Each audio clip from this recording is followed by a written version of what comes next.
Okay, well, then let's begin. We've got quite a packed schedule for today's meeting. And we'll start with some introductions of our committee members. And Vice Chair Davis, if you'd get us started. Okay. Good morning. I'm Cindy Davis, and I'm representing most of northern Utah County and a little part of southern Salt Lake County. Nice to see you this morning. Good morning. Thanks, Cindy. Chair Moss, are you on?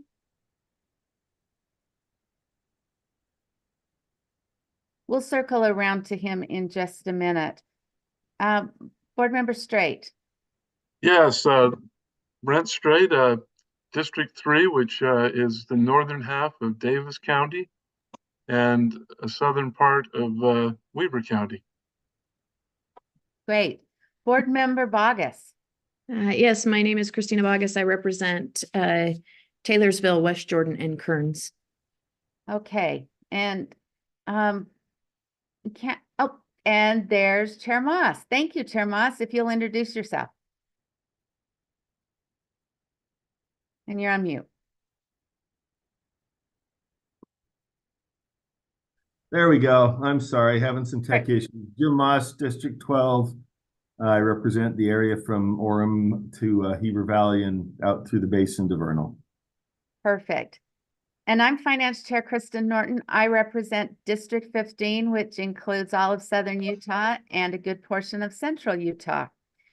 By way of housekeeping, this morning we are excusing Deputy Superintendent Scott Jones for a portion of today's meeting. He will join us later after he finishes another USBE related meeting. Secondly, for those of you who might be here or just for your general information, agenda item 2.2, which is in regards to our 277-726 statewide online education program, SOEP, and includes some amendments. That particular item has been continued at the request of a variety of different people. That item has been forwarded to our February meeting. Sorry, we weren't able to let you know earlier. I wasn't notified that until late last night, but that item will be heard at our February meeting. So if there are any of you that were here for that, just let you know that that is a change in our schedule today.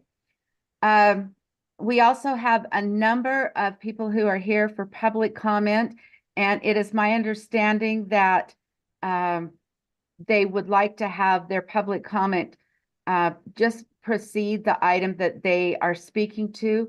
So I will call on them prior to that particular agenda item, but please let myself or Cami know if there's anybody that's been left off or that I have not recognized.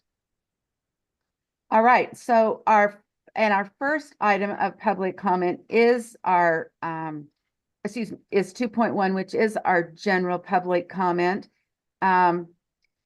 Cami, do we have anybody for general public comment? The only person that requested to speak first was Jay Blaine, and the rest are before the agenda items. Okay, that's wonderful. So let's go ahead and recognize Jay Blaine. Jay, if you will introduce yourself and your title and who you're representing. Good morning, Chair Norton. Thank you for the time. Jay Blaine, I'm the Policy and Research Director for the Utah Education Association. And I would speak right before the item, but I may need to leave. So that's why I requested to speak now. I'm speaking on the item related to the Tooele School District item. And I just want to thank the committee for taking up this item and considering any course of remediation that you may want to look at that would help Tooele School District in the situation in which they've been placed at this time.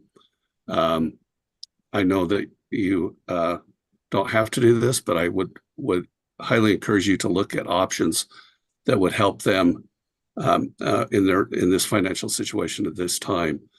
I know there's many different opinions on why they're in this situation right now, but the bottom line is we have to look at, you have to look at situations that would help them so students are not adversely impacted, whether it be encouraging the legislature to use one-time money or any other funds that might be available to mitigate probably not all of the situation. And I think their leaders, and you'll probably hear from them later, I'm not going to speak for them, but I believe they're being reasonable in looking at solutions and answers here. But please consider all options in helping them ensure that programs for students are not negatively affected. Some of the impact was because of the pandemic, and that was beyond their control when some of the comments that have been made say that a lot of these things were under their control and some were not. So please take all those factors into consideration, and you know, your voices can go a long way in helping them achieve some mitigation for these unfortunate series of events. So thank you for your time, and keep those things in mind. I appreciate it. Thank you so much, G. Okay, so unless I hear otherwise, that concludes our general public comment. As I mentioned in our introductory remarks, item 2.2 is moved to February. So that moves us down to action item 2.3, which is to discuss the Digital Teaching and Learning DTL program. We do have some public comment for this. We'll start off with Mr. Chair Howard. Norton, Yes. I apologize for interrupting. Could we move that item to after the other two rules so that Ben can get to his law and licensing committee? Yes, and I apologize because you told me that last night, but you know, since we're on draft 3 of this, that part didn't get moved. So I'm so apologies. sorry. Okay, let's move over then. Chair Norton, Yes. can we actually move it to the end of the meeting? Uh, Because I have heard some conflicting information from our business administrators, and they are meeting on this issue this morning. And I would really like to know if they end up taking a vote or not taking a vote, what that is. What their consensus is finally on that. and that's important information. However, we've got a lot on this agenda, and that's going to take some time to discuss. And so I don't dare move it to the end of the meeting because we run out of Maybe, yeah, good point. Maybe just the end of the action items. the end of the action items. Okay, and if we don't get their information, that's fine. It is what it Okay. is. It'd just Okay, be and helpful. if I hear otherwise, we will. So let's then go now to action item 2.4, which is R 277-471, the school's construction oversight, inspection, training, and reporting. And it looks like that's also, though, a Director Rasmussen. It is. Thank you, Chair Norton. I appreciate the committee moving the schedule around a little bit to accommodate me being in 2 places. The change on R 277-471 is all at the very end of the rule, beginning on line 366. My understanding is that this comes as a result of a recommendation of the Reports and Requirements Task Force to eliminate the school plant capital outlay report. So the sole recommendation to the committee on this one is to strike section 13, which were the requirements for that school plant capital outlay report. So if adoption of draft 1 would just eliminate that section of that reporting requirement. Okay, thank you. Are there, yes, Board Member Bogus, you have a question or comment? I do have a question, mostly because I got a question from a constituent. Could Director Rasmussen tell the public what school plant means? Because I understand capital outlay and they do as well, but they didn't really understand the terminology school plant. I would probably have to punt specifically to someone on the finance team there. I think that has to do with buildings, but I'm not exactly sure. I just in this case, do we have someone that has an answer for that?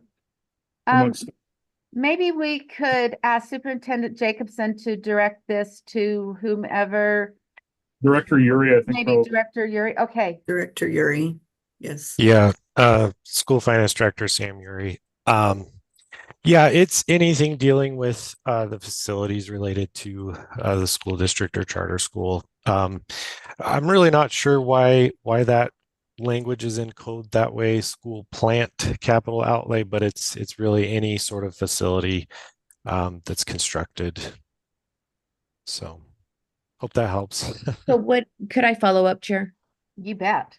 So would it be safe to say that capital outlay and, you know, if we quoted it, school plant capital outlay are synonymous? Correct. That's what the public needs to hear. Thank you. All right. Um, Any additional questions? sorry, I'm trying to get my hand up. Okay, go ahead. Yeah, Vice I President. think the task force recommended this because the information was somewhere else. I know Scott's not here, but I know that they said that they have what they need to do the work. Right. And this was extra. Thank you. Thank you. Chair All Norton, right, I do have one final question, if I could, please. you bet. So I am wondering about public transparency. Without this report, is this information available in an aggregated form to the public elsewhere? Or would one have to file a grandma to get that information? I'm guessing that Director Yuri probably could answer that. What kind of reports are out there that would include this? So what I'll note is that this language in the rule is actually almost verbatim what's in code. The code still exists. So it's not actually removing the requirement for the LEAs to prepare and submit this report to the state auditor. It's still required. If an LEA does not submit that report, the state auditor will send us a notice and we will send them, after a few months, we would send them a notice that we will withhold their funds until they do make the report. So at this point in time, it's just taking this out of the rule, but it does still exist in code. As well, the USBE will continue to report, our summary report that has all of this information. So, Okay. Board Chair Moss. Yeah, I think that addressed it. I was just going to point out that, and it's been a couple months. This is also, I think, up for action in code. I think the understanding is that this information is already compiled on a pull basis, Sam, if I'm remembering that right. And so the idea was that, LEAs get it to us that way, citizens can access it, but we don't need to have them taking all the time to compile another report because it's already kind of being transmitted or accessed electronically. I don't think you'd even need a grandma. I think you just need to reach out to our office and say, I'm a citizen of Wasatch and I'd like to see the outlay data, and they could get it, as I understand it. right, it would just be on our website. Yeah. So that's that correct. It's everything. Our school construction specialist, Dean Dykstra, every time that he receives a project proposal, he puts it into our database. And so this report is just pulling out that database and putting it in a report format.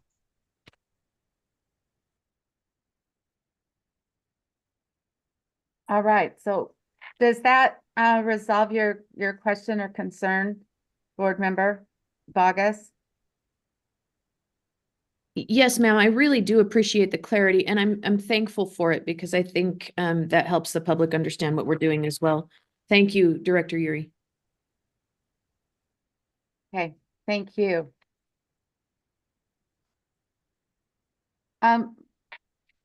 Board Chair Moss, did you have another comment? I just had a motion if there are no other comments or questions. That would be outstanding. Thank you. I move that the committee approves R277-471 draft 1 on first reading and forward to the board for approval on second and final reading. Okay, seeing no other hands, the motion before the board is that the Finance Committee approve R277-471 draft 1 on first reading and forward to the board for approval on second and final reading. Committee members, please vote.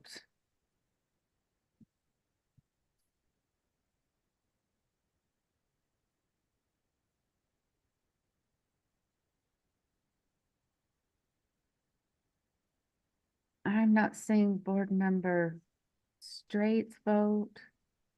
I am trying to find where to vote. I can't pull it up, so I'm a yes. You're a yes. All right, so that passes unanimously.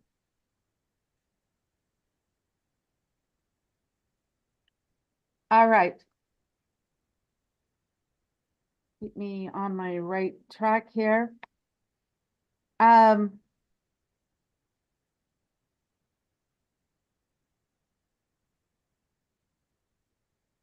It looks like we have a resolution to the DTL program situation. So I'm going to jump back to agenda item 2.3 digital. We have one other rule. Can we take that so that before we do that, Chair? Yes. So you want to go to 2.5? Yes, if we could, I'd appreciate Okay. it. All right. 2.5 is an action item, R277-486, Professional Staff Cost Program, which is an amendment and a continuation.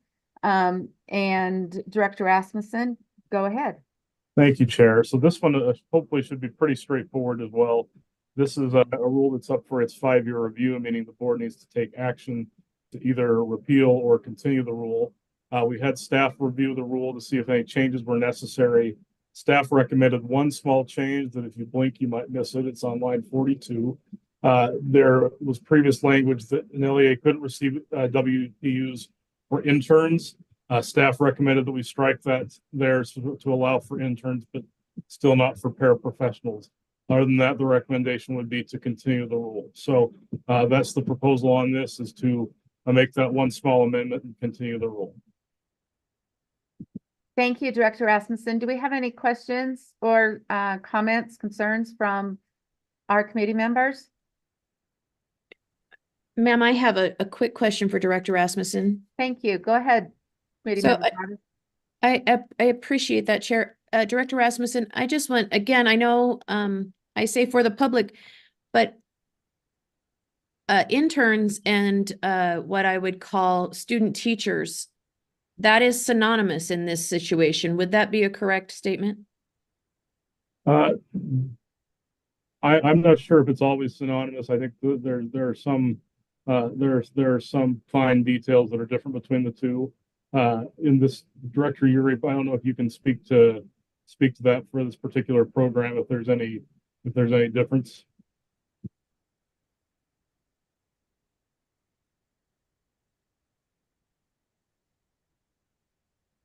Director Uri, are you on? Yes, it was my understanding that we don't track interns, and that term is not used in Cactus currently. And so it's just not needed here in the rule. Well, can I, sorry. Of course.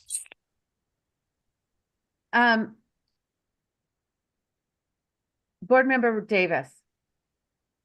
Yeah, when I'm reading the rule, I'm seeing that intern is in the rule. It's taken out because WPUs can be used to pay interns, but not paraprofessionals. That was my understanding of the ask, yes.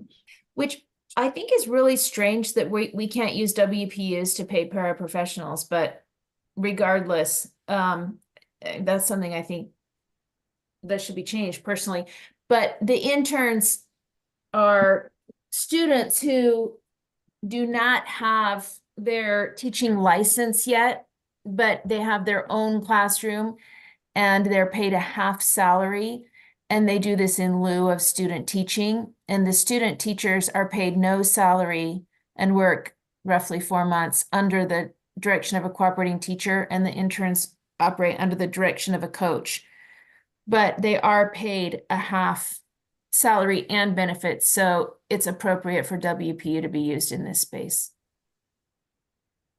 Thank you. Committee Member Bogus, I see you. I also see Del Frost is on. Let's see if he can add more that might answer some more questions. And then if you still have a question, I'll come back to you. Thank you, ma'am. And I'm sorry, I just forget to lower my hand. I Oh, appreciate, okay. I do Okay. appreciate you recognizing me. Thank you. Thank you. Go ahead, Dale. Thank you, Chair Norton. Dale Frost, Minimum School Program Administrator. I just wanted to clarify that this section is not on how WPUs are spent, but whether or not those folks can be included in the formula to generate WPUs. So it doesn't affect at all the spending for LEA, but what this would do is just clarify that those student teachers, they would be, those LEAs would generate a few more WPUs, proportionately for the FTE equivalent for those student teachers or interns. Hope that helps. Thank you. That helps me. Vice Chair Davis? I'm going to sound really ignorant right now, but I thought student counts generated our WPUs, not teacher counts. Chair, could I They- answer that question? Would you please? Thank you. I'm probably not reading this closely enough. Vice Chair Davis, good question. The vast majority of WPUs are based on student count. For professional staff is one program. I'll have to think if there are any others. There's a very small special ed program for special education teachers that on their day, they can take additional days during the summer to work on IEPs. But any program within the basic school program is made up of WPUs. We often talk about the K-12 programs as the WPU because there's a 1-to-1 ratio there for the most part. But yeah, this is a WPU-based program that's not based on student count, but is based on teacher counts and experience. So helpful. Thank you. Thank you so much. All right, seeing no other hands, I would love to have a motion.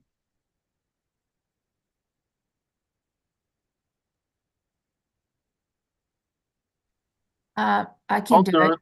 Oh, go ahead, Cindy. I move that the Finance Committee continue R277-486 Draft 1 on first reading and forward to the board for continuation and approval on second and final reading. Okay, so the motion before the board is that the Finance Committee continue R277-486 Draft 1 on first reading and forward to the board for continuation and approval on the second and final reading. Committee members, go ahead and please vote. Yes. Thank you, Member Straight. All right, that passes unanimously. Thank you, Chair. Thank you. All right, so now it looks like we can go back to agenda item 2.3, the Digital Teaching and Learning Program. And we do have some public comment. Several members of the public are here to discuss this. We'll start off first with Mr. Howard Stevenson. Thank you, Chair Norton. I'm Howard Stevenson, former state senator for 26 years, speaking in favor of keeping funding for digital teaching and learning as it is, rather than being rolled into the flexible allocation or the WPU. Cami Wilcox has provided for you a Deseret News op-ed, which I wrote on this issue, which will explain a lot of the reasons that I won't have time to get into today. But I want you to realize that Utah's positive public education outcomes in recent years have been the focus of national attention. As I've consulted nationally on digital teaching and learning after my retirement from the state Senate, I'm often asked, why is Utah's public education ahead of the curve? On a national Zoom meeting this morning, in fact, it was commented that, quote, Sid Dixon has an amazing teaching and learning team, unquote. The state's K-12 organizational structure is functionally among the best in the nation. And I don't have time to describe why it's the best or one of the best, but we have a great team between you folks and the state legislature and working together with the LEAs. We've been recognized for establishing the first statewide digital teaching and learning master plan, which was created by this board and presented to the legislature. Schools representing more than 95% of K-12 students have received the grants and educator training on the effective use of digital teaching and learning tools. Those advocating for combining this with the WPU mistakenly assume that since COVID forced public education to step up to online learning, proficiency in digital learning has already been achieved. But the frontier of digital learning is only in its infancy. Every week brings new digital tools, which are assessed and evaluated by USBE staff experts, saving local schools from expending scarce resources to review the onslaught of new tools, some of which are extremely effective while others are snake oil.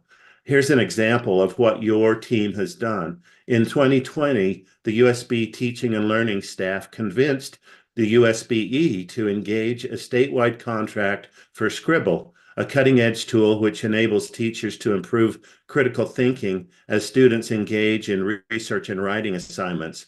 In late 2022, the USB's decision proved to be visionary as ChatGPT enabled undetectable plagiarism.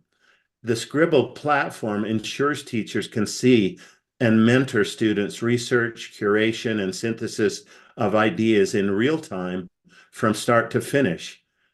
I urge you to recommend the legislature keep the $19.9 million digital teaching and learning annual funding from being rolled into flexible allocation or the weighted pupil unit.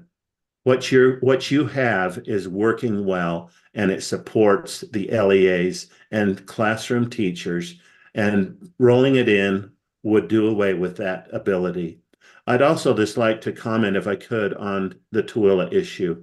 I hope that you're able to work with Tooele in solving their problem, because a $50 million hit is really severe in a $220 million budget. Thank you very much. Thank you so much for your information. We appreciate you and your expertise on this topic. Our next public speaker is our business administrator, Todd Haber.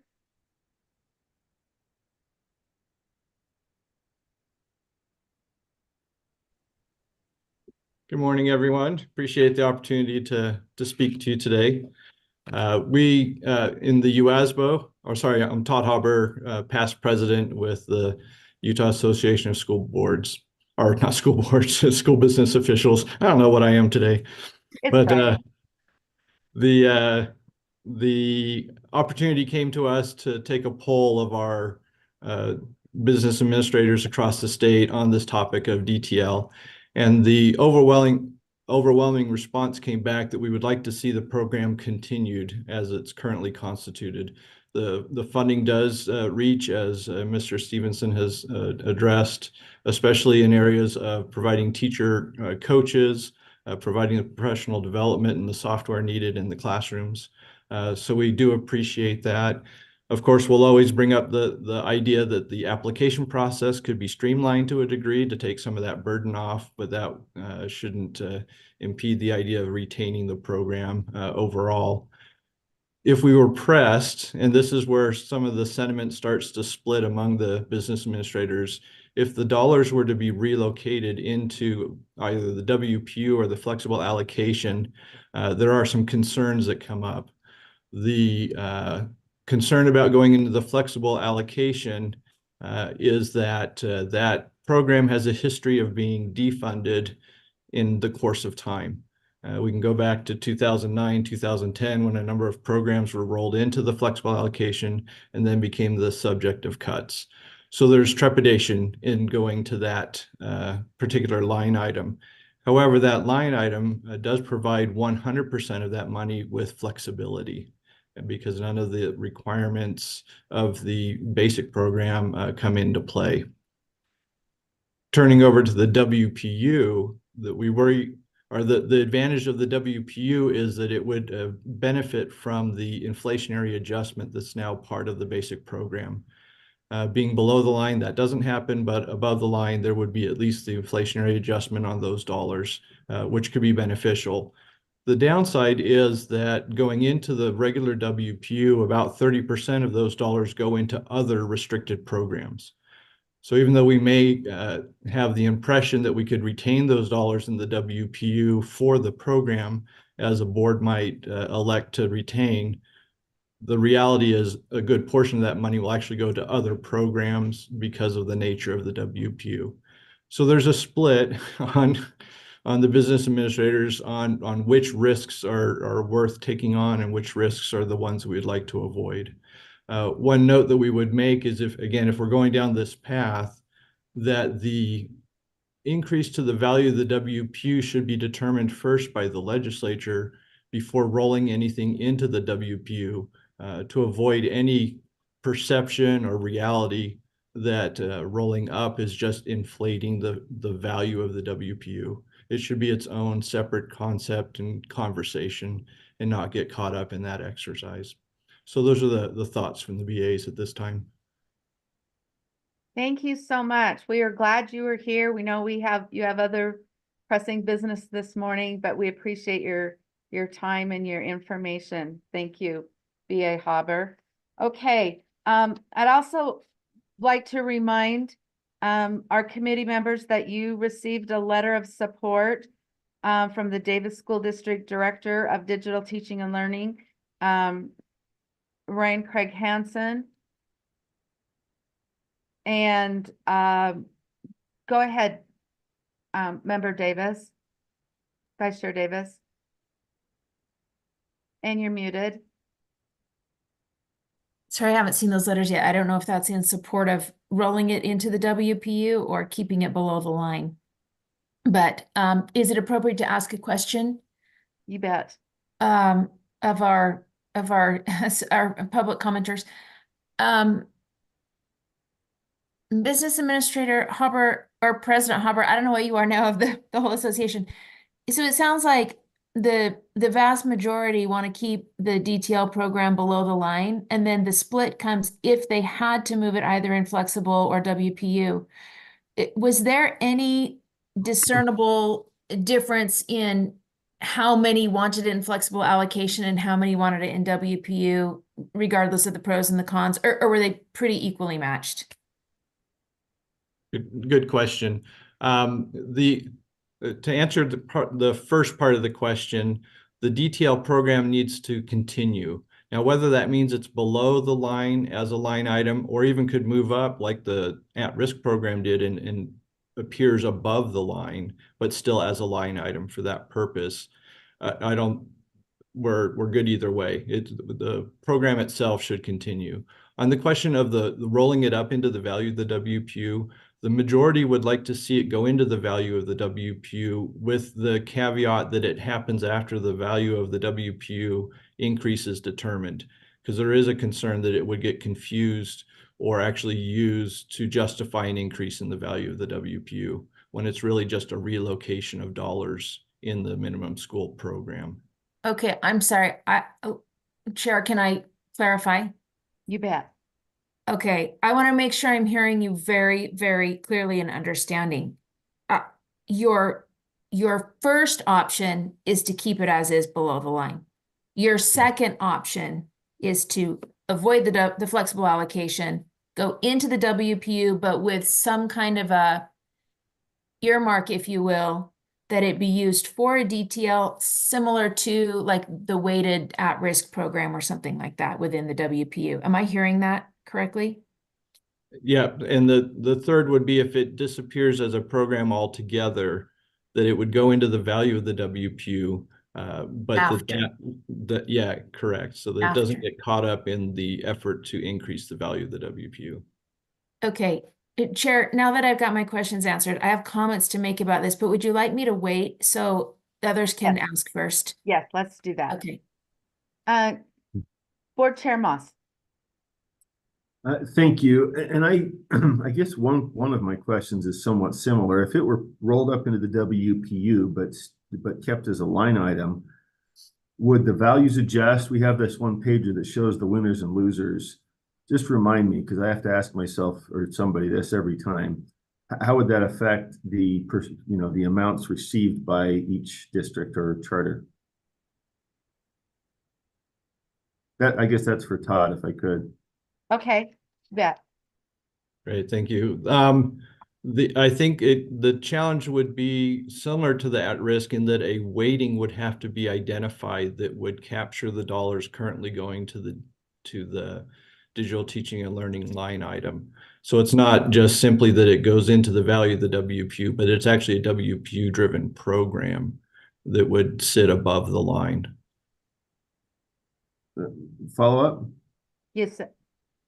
I guess just in plain English, we have this chart that shows the small districts, small LEAs would lose some, the large ones would gain, and presumably that's because you're going by size. And I think one of the advantages of keeping it where it is that you support those without economies of scale that have the same need to serve their students. And I also see that the largest expenditure is on professional learning, which I think is still highly needed, because even as we come out of COVID and they've got the devices, how to use it best, I think, is still a big challenge. So, I guess I'm sort of in favor of keeping it there, but keeping it where it is. But what happens? Does that winners and losers, does that happen if you roll it into the WPU while preserving the program?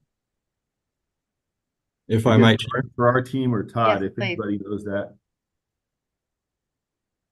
So I'll jump in. I'll always defer to Dell or Sam. As I understand the spreadsheet, at least the graphics in front of us now, that's a straightforward calculation of taking the current allocations, which are based on applications, and converting that into just a straight WPU count that a school district has, and then doing the math to see how much money difference that would generate. What I'm talking about with going above the line is that you are retaining the program and its constituent parts, and you would determine a weighting that would preserve the current funding distributions within the school, within the LEAs. So it's a hybrid of going above the line, but not necessarily just dollars going into the value of the WPU straight off. Got one quick final follow-up, Chair? You bet. So it'd be accurate to say then it would peg it to the WPU for purpose of increases as the WPU goes up, but it would retain the distribution formulas, or would it be diluted because it would now go to everybody rather than requiring an application, and therefore you'd still have some winners and losers? I hear you saying that the percentage allocation would be the same, right? It would be preserved, but by including those that aren't currently applying, I'd assume that would result in less dollars for those who have been using the program. If I might, Chair. Yes, sir. The idea isn't so much that the value of the WPU would go up, but you would have additional counts of WPU that would be identified with the line item of DTL. And that might be the point of confusion, that it's not growing the value, it's just increasing the number of WPUs to the $19 million that's available. Yeah, I guess what I meant is once you roll it above, then if WPU goes up by whatever percent, that goes up with it, right? So it's pegged to increase in the WPU. I'm not necessarily saying the formulation is different, but you're now pegged to a natural rise. Okay, thank you. Sorry to keep following up, but I appreciate that. This stuff gets a bit confusing. That's okay. I think we need to hear from Director Frost on this as well. Thank you, Chair. To follow up on what Todd was saying, Chair Moss, Todd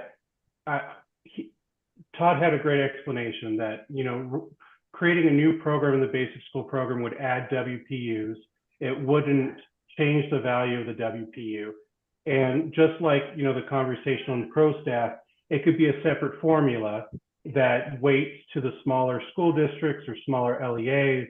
That could be a separate discussion. I do want to say that, you know, these differences in funding can be largely mitigated, but when you move from a very precise instrument and I'm not advocating one way or the other, I want to be clear on that, but when you go from, let's say, 10 data points to allocate funding down to 1, you will have some winners or losers, but it can be largely mitigated. I hope that helps. So, you know, you can certainly weight it so you wouldn't have a 700% decrease for Daggett, for example. But then the difference would be that those WPUs would be restricted to be used for certain purposes, similar to the digital teaching and learning program as it stands. And so I hope that helps a little bit. That I just wanted to make sure that we can largely mitigate those changes, but there would still be some who get slightly more, slightly less, and we'd have to look at that formula. Thank you. Member Straight.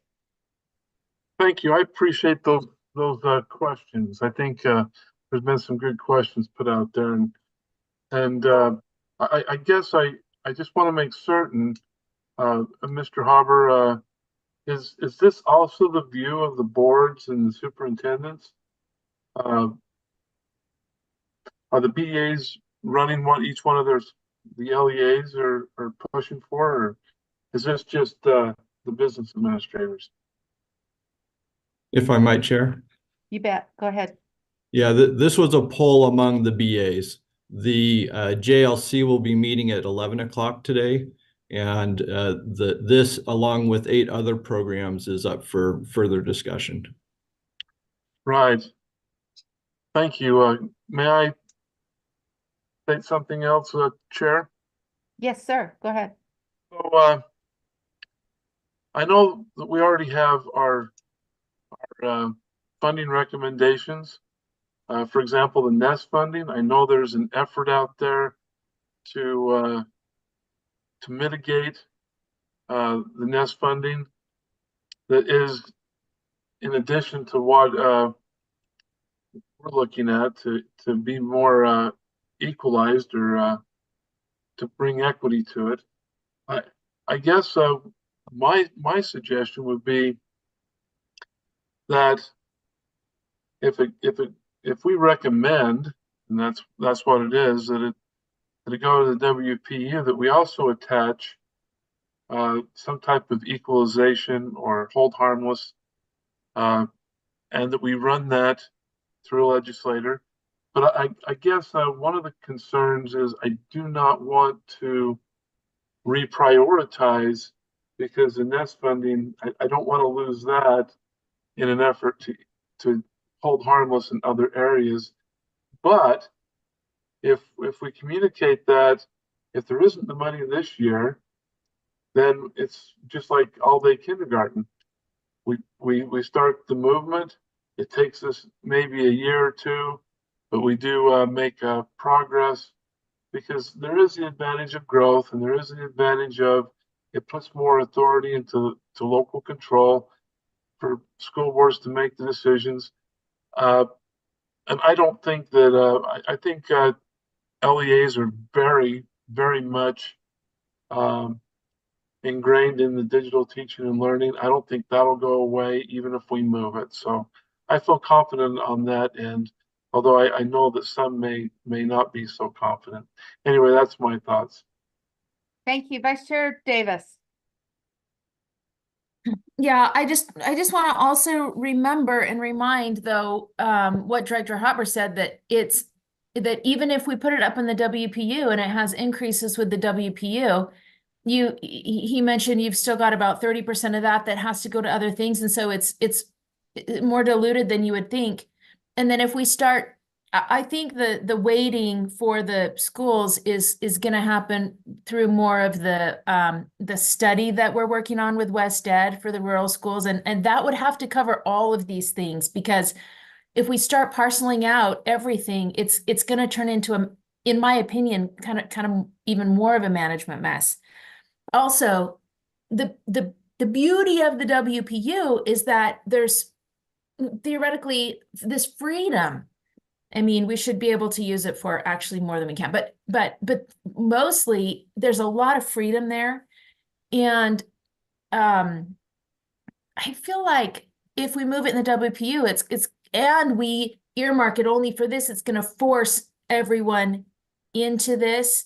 Whereas I don't think there are a lot, but there might be a handful of schools that are like, we want to go a very traditional road. We want to do books and paper. I mean, let people choose that if they want to, and then the majority of the folks who are using this, let them really fly with it and do well. And I appreciate former Representative Stevenson being here, because the groundwork that was set with this program, if you will, it's more of a vision, but it allowed us during COVID to, some kids were out of schools for months, and my own kids, not even 1 week passed. My kids went to school that last dreaded day on March 12th when everything shut down, and less than a week passed, they were up and running online. And that, Utah had the least amount of learning loss of any other state in the nation, largely because this vision was set and put into place. So I'm digressing a little bit from the point, but I just wanted to have a moment to say thank you while you're here, Howard. So thank you for your work in that space.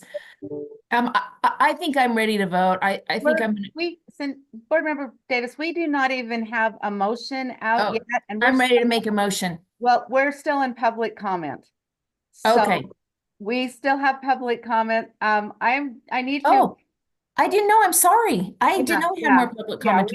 We haven't moved on from public. I'm so sorry. When you're ready, I have a motion. Okay, but let's get back to that.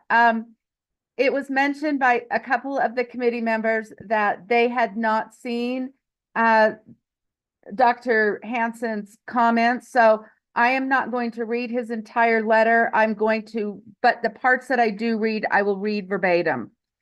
As the Director of Digital Learning and at Davis School District, I write to strongly endorse the continuation of the Digital Learning Grant, DTL program, managed by the Utah State Board of Education. We at DSD advocate for the use of the weighted pupil unit as the primary metric for allocating resources across Utah's public education system.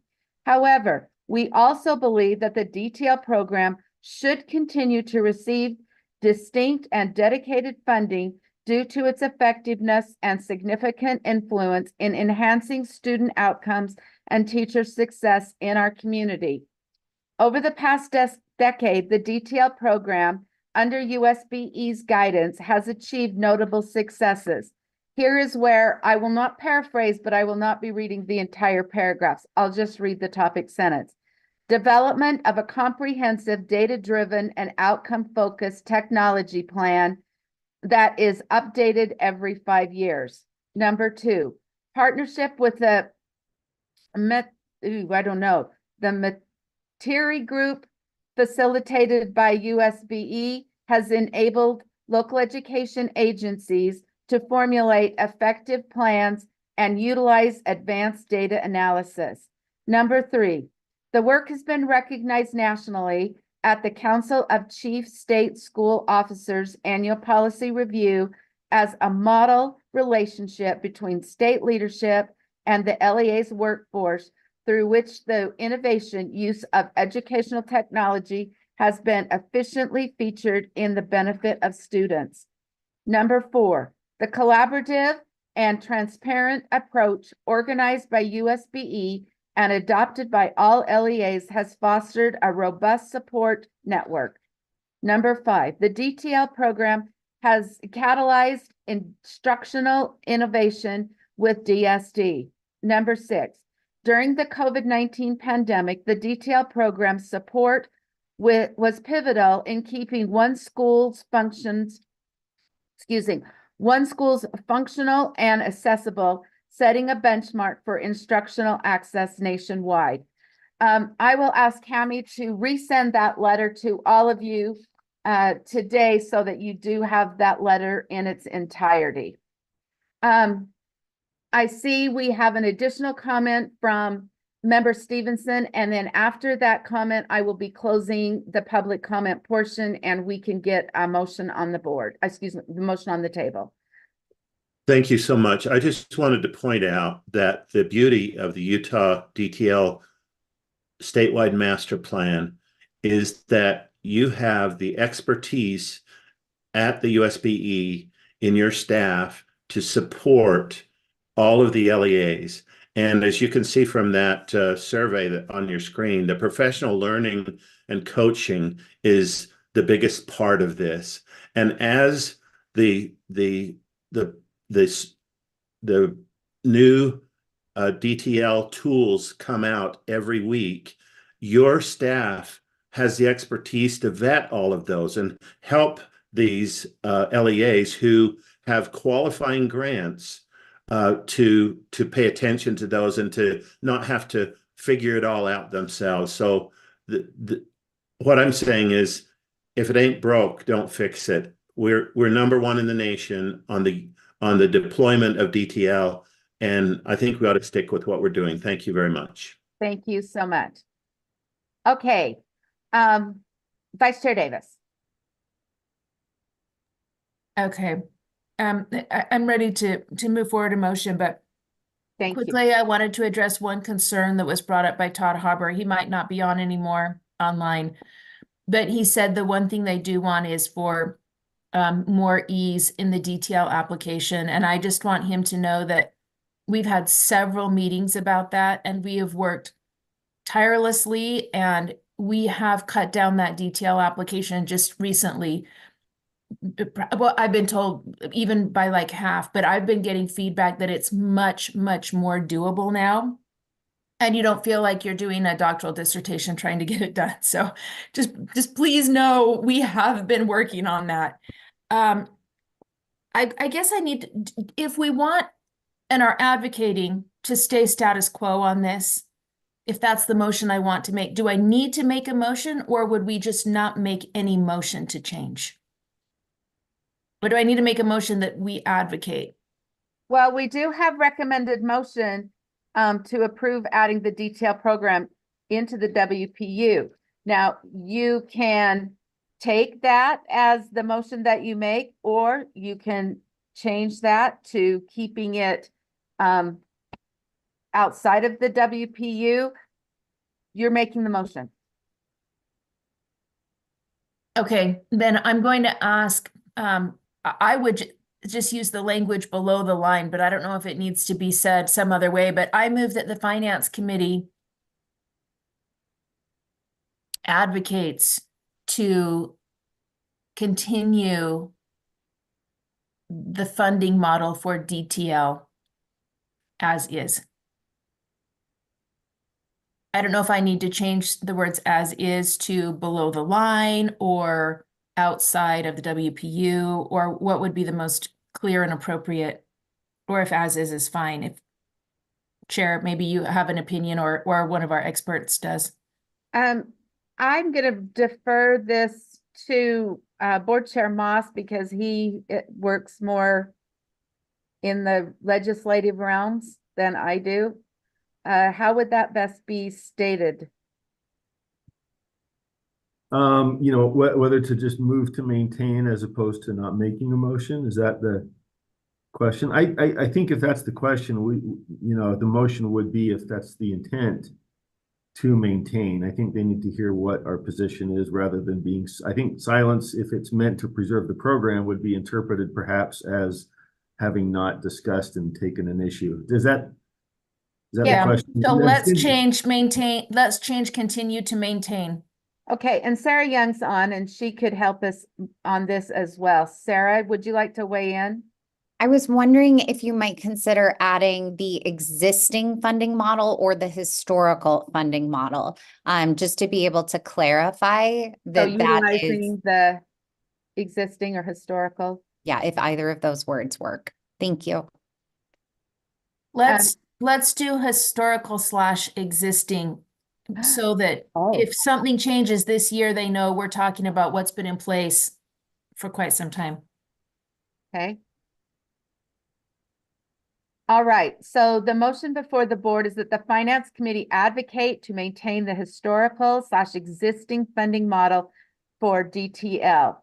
Now, board members, committee members, sorry, questions and comments. And as maker of the motion, Vice Chair Davis. Well, it looks like Director Frost has his hand up, so I didn't know if I needed to adjust any of those words to further. Okay, let's bounce to Dale Frost, and then I'll come back to you. Thanks, Chair. I just, Chief of Staff Young made the main point I wanted to make. I would add one more thing. So in the motion to do what I believe Vice Chair Davis wants to do, I would say that the Finance Committee recommend to maintain the existing program as a I'm trying to formulate how I would say it. Maintain the existing program in the related to basic program, utilizing the historical existing funding model. Because there are two line items. There's related to basic and the basic program, and they're above and below the line. So if we're trying to just keep the status quo, it would be part of the related to basic program. So just to be clear to the legislature, I would say something that it should remain in the related to basic program is my suggestion. Okay, Cindy, would you like to add that to your, oh, you're on mute. I think that's great. It's not written exactly how he just said it, but Dale, tell me if this works for you. That the Finance Committee advocates to maintain the historical existing funding model to remain in the related to basic program for the DTL program. It's a little backwards. I think it gets to the point I was making. So thank you. Yeah. Okay. Okay, would you like to speak to that? I think we've done a lot of talking and we have a lot to do on this agenda, so I'll let others, and then I'm ready to vote. I may formulate a little language tweak while others are talking, but okay. Yeah. Committee member Straight. I very much agree and support that motion. Although I would like to make an addition. I would like, since this is a recommendation and not making a decision, if we were making a decision, I would say just go with this. But since we're making a recommendation, I would like to rank order with our current motion being number 1.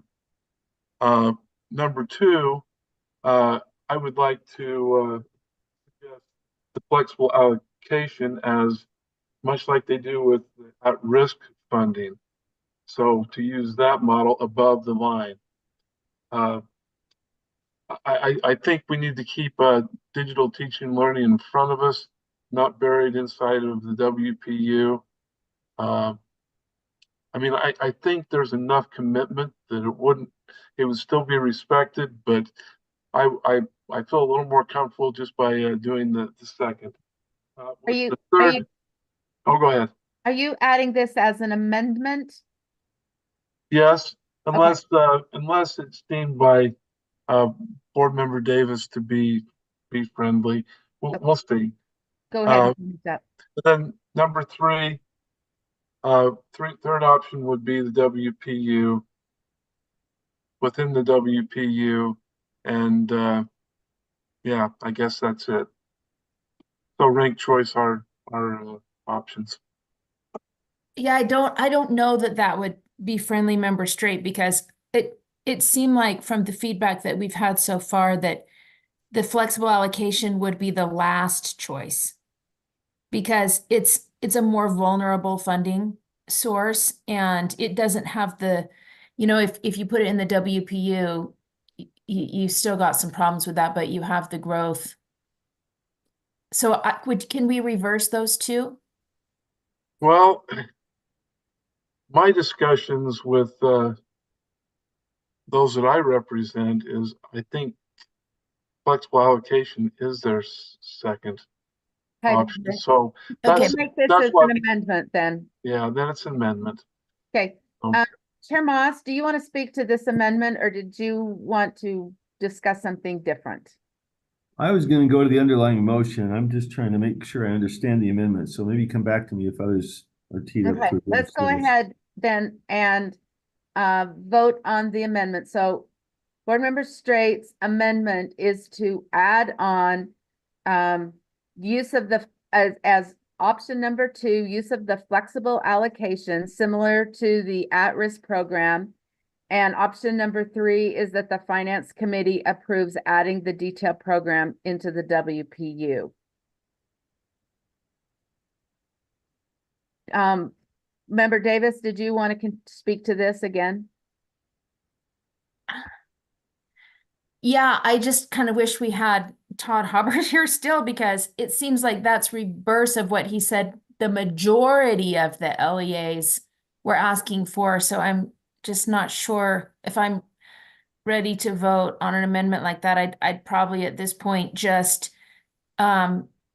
myself personally will probably vote no on the amendment and vote yes on the motion. And then when we go to full board, just get some additional clarification, and then I would probably support the amendment when we go to full board, because I've kind of heard both as well. So Okay. just want to throw that out there. Dale. Thank you, Chair. This gets into technical budgeting land, so I'll try to keep it brief. I think there is some confusion about what these things would do. So first off, flexible allocation is a program within Related to Basic. The at-risk program is a WPU program in the basic school program. So at-risk is made up of WPUs, flexible allocation is not. So number 2, you can't use the flexible allocation similar to the at-risk program because they're part of 2 different line items. And what Todd Hauber was recommending would be, if you did need to make a change to the program, would be to add a program to the basic made up of WPUs similar to the at-risk program with some sort of weighting metric in there. And I did want to clarify that if you roll the program into the flexible allocation or the WPU, that will eliminate the requirement to spend these funds on DTL, and therefore it would eliminate the program. I'm not trying to say you shouldn't, but either rolling into the WPU, or because when you say the WPU, what you're basically doing is you're splitting that funding amongst all other programs that are made up of WPUs. The flexible allocation would be to put it in another program related to basic that's allocated based on WPUs. Both would eliminate the essence of the DTL program, which is why Chief of Staff Young suggested the language of maintaining the existing funding model. Hopefully that helps. I just want to be clear what those would do. Because unintended outcomes are never good. Member Straight. Yes, I appreciate that, and I appreciate Member Davis and her explanation. I think it would be wise to just go with our first one. I'm glad that I threw that out there because I want to start that conversation. But I will withdraw my motion, and I'm absolutely in favor of Board Member Davis's motion. And I've thrown it out there. I think at full board it would be nice to have some further clarification clarification in our motion that we send to the legislature. Thank you. Thank you. Member Davis?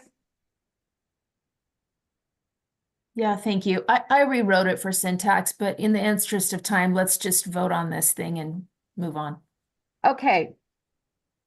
So the motion before the board. Where is Cindy's motion? I believe it's highlighted in blue, Chair Norton. It is. Sorry. Thank you. Thought I was reading the first one when I read that the first time. Okay, the motion before the board is that the Finance Committee advocates to maintain the historical existing funding model to remain in the related to basic program for the DTL program. Board members or committee members, please vote. Oh, Member Moss, Chair Moss, you already told me earlier you needed to say something and I blew it. Let's go. I'm sorry. No, I'll be quick. I just wanted to say that I favor generally flexibility. I think in a lot of areas we need to take the training wheels off, let LEAs make decisions, and perhaps enhance local transparency and accountability for results, so that they do those things that have been proven to work. And DTL is certainly one of those. I'm not sure we're there yet. We're still just coming out of COVID, and so I see a need to make sure this keeps going. But I do favor at some point saying, look, folks, we've learned a lot, and here you go, make the right call, or you're not going to look good. And they, and LEAs are smart. They make choices, and I think they're capable of doing that.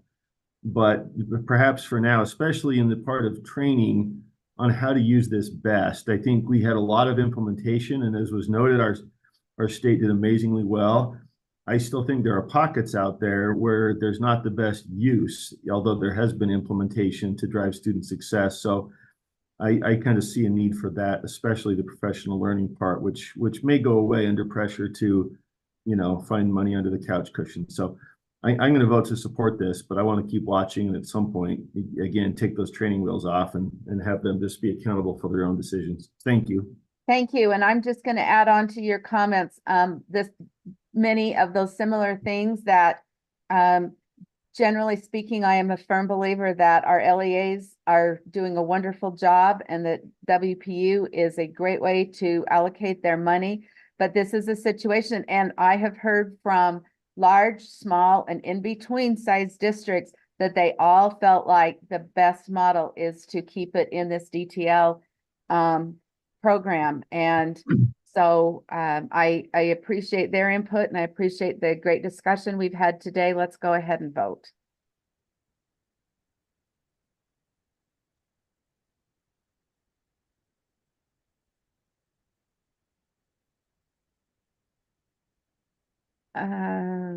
Christina.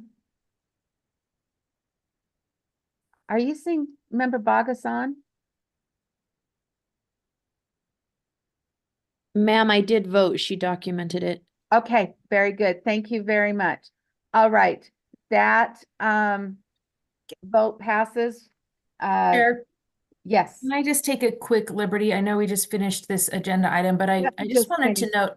Let me finish the agenda item. Oh, So okay. it passes 4-1 with Board Member Bogus voting no. Now, go ahead. Thank you so much. I want to note that I agree too with the flexibility of the WPU and in general, and this may need to go there at some point. But we're constantly also balancing that with a policy lever. And had this not been below the line initially, I don't think we would have seen the success that we've seen with this program. So it's tricky, and I just want to acknowledge the arguments on both sides of that. And I would like to add on to that flexibility. I understand that there's so many working pieces, but I also realize how fast this digital world is moving, and maybe we need to look at that particular grant and how that money is spent. I hear that maybe we need to reallocate some of those things, as Chair Moss said, with the professional learning. on one hand, that professional learning is so critical because software changes so much. But and on the other hand, though, I hear that we, allocate a lot into the actual fancy, beautiful, sparkly things like, the laptops and those items, when what many of the LEAs need is the infrastructure. They've grown so much, but they need the switches and the routers and some of that infrastructure, but they can't use this money for that. So, but without it, you really don't have a DTL system. So anyway, all right. Are we ready? Chair Moss, did you? No, you excuse don't. me. Okay. Let me just double check and make sure that I am moving in the right direction. That was 2.3. We've taken care of 2.4. We've taken care of 2.5. Here we are at 2.6, which is an action item. This is an update on Tooele County School District. We welcome back Deputy Superintendent Jones to our meeting. He may have been here for a while, but I didn't see him on my screen. And we have Deputy Superintendent Jones to lead this discussion. First of all, we will open it up to some public comment. And with us today, first off, we have the Tooele County School District Superintendent Ernst, as well as his business administrator, Reynolds. I will turn it over to Superintendent Ernst for public comment. Thank you. Yeah, I'm Dr. Mark Ernst, the superintendent of Tooele County School District. I appreciate the opportunity to discuss the challenges facing Tooele County School District. Excuse me. Focus on 4 key areas highlighting these challenges. To begin with, Tooele County School District meticulously followed the state's own budget process, constructing this year's budget with figures provided by the state last April. The state approved our budget and we received full financing beginning in July. Unexpectedly, on November 28th, we were notified of changes, and within 2 days, a $50 million cut was reflected in our monthly allotment. Never at any time has anyone told us that we have done anything wrong. In fact, Deputy Superintendent Jones shared with me this week that in relation to our budget, we have done everything right. Facing a $50 million cut is undoubtedly challenging, but what compounds the situation is the mid-year timing. This creates an unrealistic challenge that significantly restricts our ability to manage and plan effectively. While we recognize the state's intent to amend the code, we wish to underscore the negative impact of retroactive changes mid-year. It's worth noting that the state contends the current code allows this, but the pursuit of a change implies an acknowledgement of ambiguity. How does the state suggest districts approach salary negotiations, capital projects, budget projects, and tax raises if the state can recall an approved budget without any wrongdoing? Now, I want to address the treatment of other districts not renewing agreements with online vendors, namely Provo School District in 2017 chose to make an educational decision not to renew their agreement with MyTech High. That resulted in a 10.4% loss of enrollment. Then again, just 3 years later in 2020, they ended another partnership with an online vendor, resulting in a 19.8% enrollment decline. Combined, this amounts to 30.2% decline. Despite this, they received full funding both times. That raises equity issues. Why did Provo receive full funding following an over 30% enrollment loss, and Tooele County School District is punished for a similar action? Who determines why some get this and others do not? Lastly, our decision not to renew our contract with MyTech High was not a business decision. Just like Provo, it was unequivocally an educational decision aligned with our strategic model. It aimed to elevate the quality of education for our students, influenced by state board concerns about issues like teacher licensure, low graduation rates, and limited staff control. This decision was paramount for our commitment to high quality education for our students. In conclusion, I've shared these points and raised questions to illustrate the challenges that Tooele County School District faces. as a school district that has the lowest funding per student and the highest property tax rate. I appreciate the opportunity to be heard, which has often proven difficult over the past 6 weeks. While we welcome questions about our budget and the desire to discuss potential solution, we also seek answers to the questions that have been raised. I ask USBE to assist the Tooele County School District in developing a solution and then endorse that solution at the legislature. Collaboratively, we can navigate through these challenges and ensure that teachers and students in the Tooele County School District receive the quality education they deserve. Thank you for your time and attention to this matter. Thank you, Superintendent Ernst. We appreciate you being here. Let's turn the time over now to Business Administrator Lark Reynolds. Thank you, Chair Norton, and everybody for giving us this opportunity to speak to you today. Just wanted to point out, Superintendent and I have had plenty of conversations on this. This has filled up much of our time. You'll probably see that I'm very passionate about it.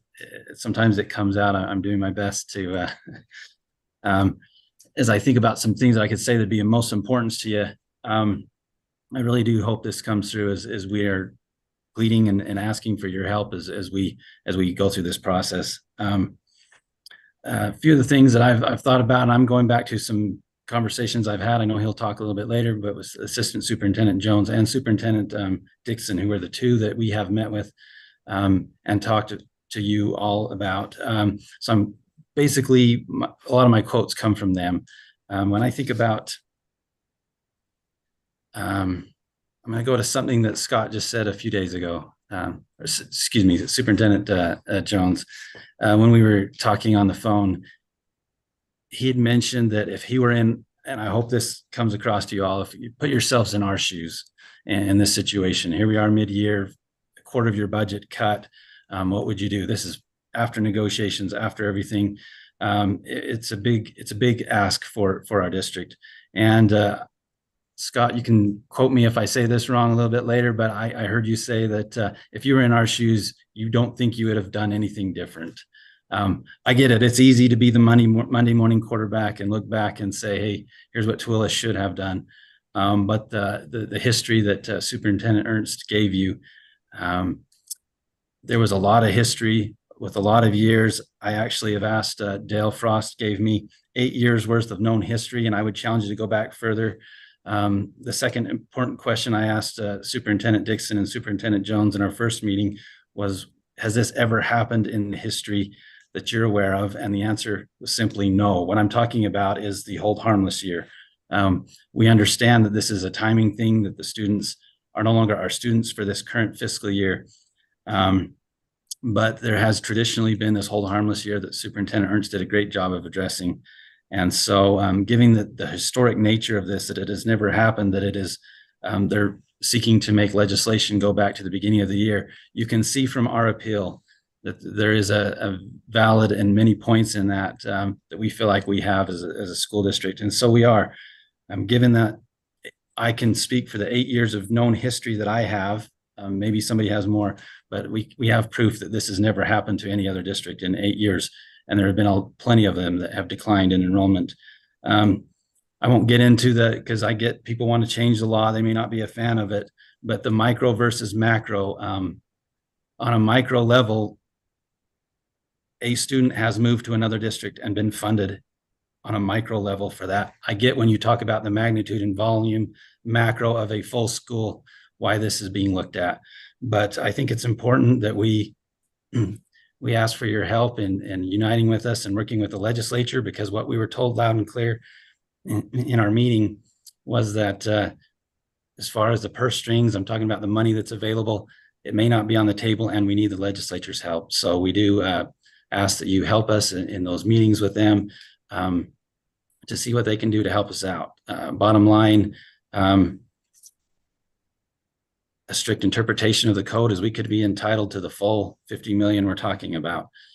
Is there room to negotiate? That's what we want to talk with you and have conversations with you and our legislators, and hope that you will support us in that. So thank you for your time. Thank you so much. Committee members, we had the choice of whether or not to add this onto our agenda, and I chose to add this on our agenda because I felt like this is a pressing matter. It is in relationships to schools, and I felt like it is best for you to get this information firsthand, both from Tooele and from our staff. To clarify, this is a issue that the legislature has met on and made their decision on what would be happening going forth.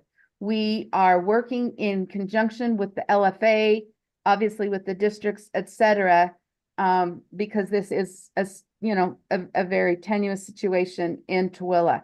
I'm going to turn the time over now to Deputy Superintendent Jones to continue on and let you know the other parts of this process.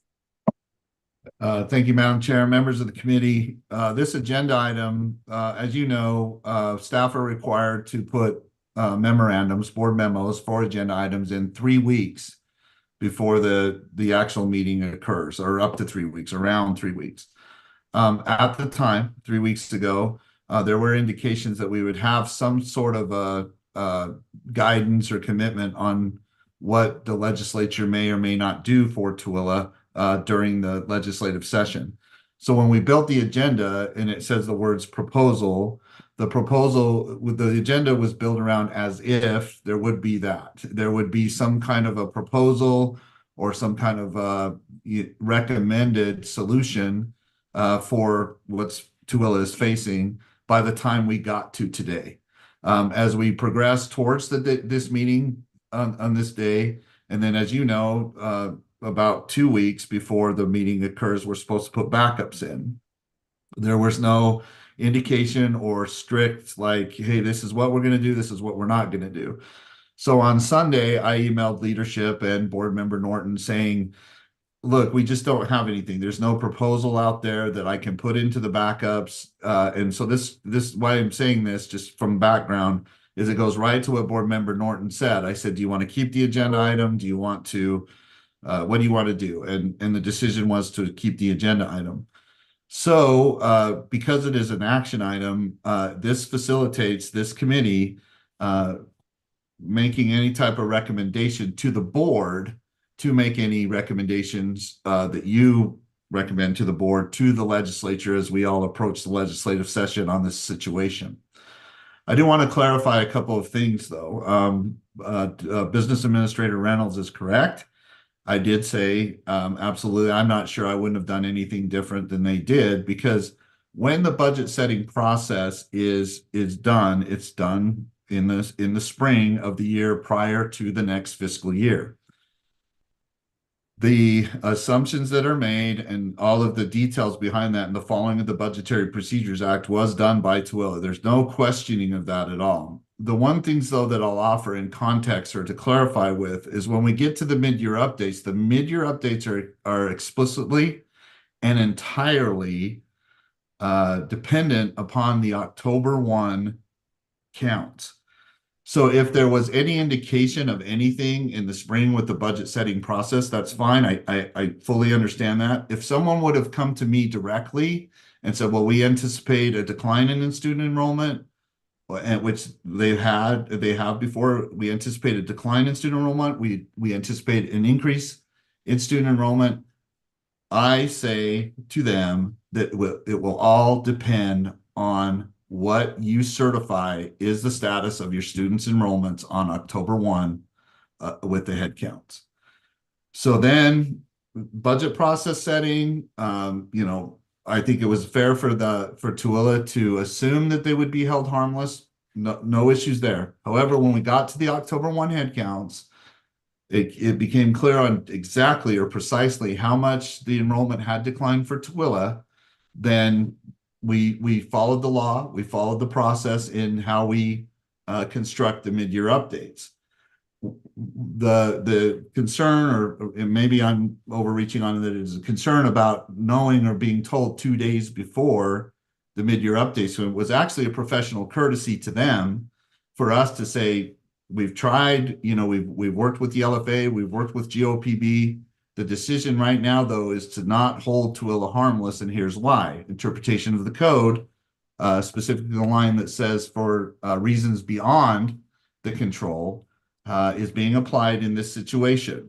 So we tried to share information with Tooele as quickly as we did, and it didn't go without us asking our questions.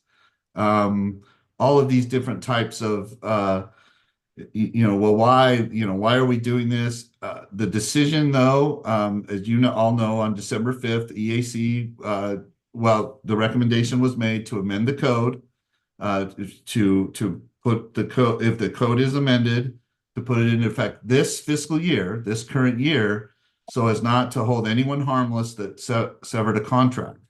I would ask that, and they don't have to come back on for this. When we use words like the state, the implication of the state typically is, or the interpretation of the state is that it's the board, right? The state. People equate the term state with the board. It currently, and I don't disparage this. I hold all of our legislators in high esteem. To me, it's about the process, right? Right now, the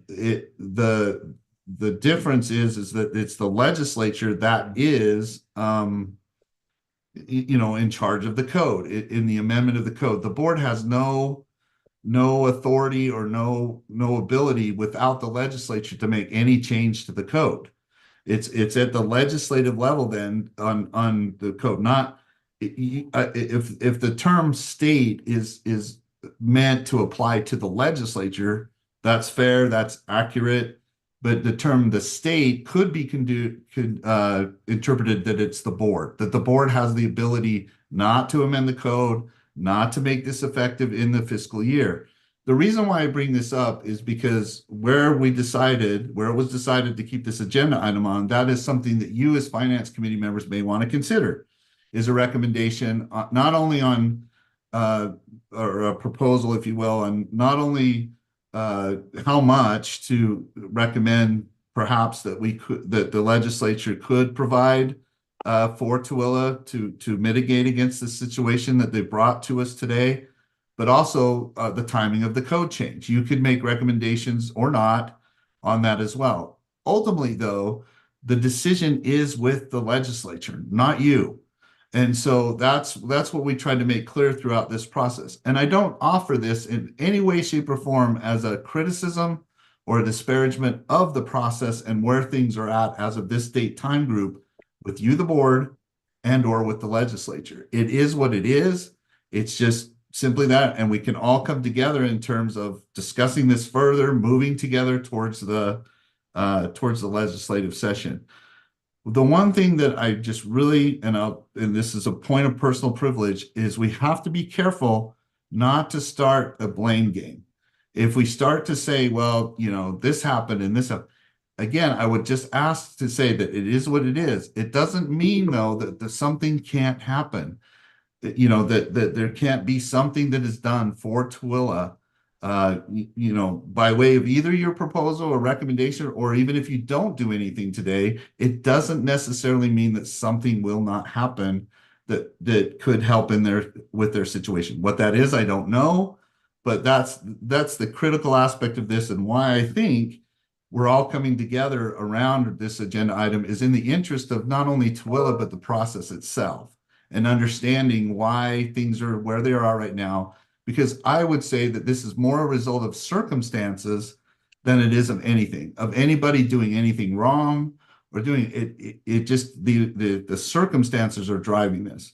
Lastly, to the point about Provo years ago being held harmless, there was I just asked the board, and I thought we were clear with Tooele on this as well, and all other board members outside of this committee have asked the same questions. Well, what happened in Provo? Why were they held harmless? Circumstances at that time, they're spot on. The MITech contract with Provo was severed in 2017. The subsequent year that they're referring to was a termination of a contract with a ESP, an educational service provider called Harmony. That contract was severed by Provo. Hello, I'll be there in a few minutes. was severed by kind of 2020. And I'll wrap this up real quick. I just want to make sure that everyone has the context of this. So when yes, the percentages are right. What Superintendent Ernst put out is correct. And yes, when the contract was, or you know, they're approximate, but close enough. When the contract was severed with Harmony, though, it was roughly around 1,000 students, maybe a little bit more. What I'd also like everyone to consider, right, and not saying right, wrong, or indifferent to this, or that it should have some kind of influence or anything, but just to be clear, also try to understand the amount of, so the WPU value right now is $4,280. The WPU value in 2017 was much less than $4,280. The amount of students that with the enrollment lost by way of the termination of the contract for whatever reason by Tooele was exponentially higher than that, like seven times what the Provo contract was, you know, termination with MyTech back in 17. So in 18, yes, Provo was held harmless, but at a much different amount of money than it would require to hold Tooele harmless. Again, I don't offer that as an excuse, only a consideration.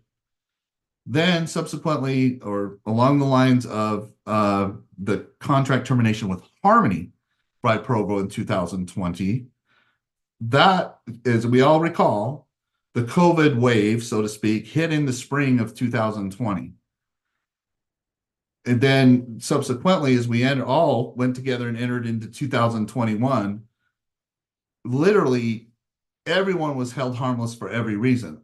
There was a question about whether to hold Provo harmless back then. But because of the circumstances related to COVID, the decision was not to hold anyone harmless for any reason. There too, though, and you know, my staff are here too, and they can correct me if I'm wrong, but the approximate amount of students that Provo lost due to the contract ending with Harmony was approximately 3,000. So 3,000, roughly 8,000 with Tooele, WPU value back in 2020 compared to WPU value back in right now at 4,280. Plays an important part of this, because as we did the mid-year updates, and this happens, we were in the negative as a whole on the MSP. Now, before everybody out there's on what? You know, that happens. That's typical. That's why we update in the mid-year, because we identify where, so to speak, the program deficiencies are for funding, so that we can in turn, by way of the Budgetary Procedures Acts and in conjunction with the legislature, request a supplemental. So in order to hold Tooele, so the amount was approximately 80 million, that the entirety of the MSP program was. The board, i.e. staff, my staff, cannot move money from below the line up into the basic program or above the line. We cannot do that. The board does not have the authority to do that. Nor can we do something without the legislature or an indication that there will be at least a supplemental hold harmless or make adjustments in the mid-year update if we do not have any money. You can't write a check for, so to speak, or an analogy for this, if you don't have money in the bank, in the account. This is all internal controls. It's all the Budgetary Procedures Act. It's how the mid-year updates are conducted. So this is, in wrapping this up and summing this up, this is where we are now with each other, which I do believe that there is still room for some type of solution for Tooele. I'm just really, really concerned, though, that it's turning more into well, let's focus more on blaming of what happened than we are where we are, the circumstances are where we are, and now we have an opportunity to make a proposal, not to make a proposal, but ultimately, as it stands right now, all the decision making is at the legislative level. And the board has really no room here, but I believe I'm clear on what Superintendent Ernst is asking for, is that you do make some kind of recommendation or is requesting that the board, through the finance committee, recommending to them, make some kind of a proposal or recommendation to the legislature. So a lot of details, a lot of information. I'll stop there. Ma'am, turn it back over to you for, your direction and the committee's direction on how you want to proceed with this particular agenda item. And we're open to any questions that you may have with what I've said today. So thank you. I think you're muted, ma'am. Thank you so much. That was really clear, and I appreciate that information. But I am going to ask one more thing from you, Deputy Superintendent. I think you have clearly, or I think we've had Tooele clearly place their puzzle piece on the table. You have clearly placed the USB puzzle piece on the table. The third puzzle piece that I think needs to be somewhat discussed here is the legislative piece. And I know that, we can't speak for them, but you and Dale and Sam probably have a better understanding of where the legislature is, what their 2024-25 looks like. Could you maybe lay out, the facts that you have received so far about the legislative, what their situation is right now, especially when it comes to finances? Yes, ma'am. And again, my response is not in any way to indicate fault or blame or anything like that. It is what it is. We have been made aware that the income tax fund, a primary source for funding public education, the estimate for how much would be in that fund is $126 million below what we estimated would be in the income tax fund. And I say we, because we're all part of the same process. We're all part of the same laws and codes. So that's certainly the circumstances now compared with circumstances back then. And I don't offer it as an excuse. I just offer this as a consideration that the circumstances now compared to where things were at, quote unquote, in 2017, in 2020 with COVID, and now because what certainly 2020 there was revenue issues. There was concerns. We had to back off, do the budget. We went through that whole process. But again, I'll just emphasize that it was made clear to us not to hold anybody harmless to the fullest extent possible. Continue to support funding to the fullest levels possible within the budget. So I certainly do believe that circumstances now and whether or not, tax cuts, things like that play into this, I don't blame that, or it is what it is. The legislature, the Constitution requires a balanced budget. So where estimates are missed, and this is an important piece too. Back when Tooele was setting their budget, they set their budget based on revenue estimates, not actual dollars. And so it's been made very clear in the Budgetary Procedures Act and other codes that everything is, and I emphasize this, subject to availability of funding.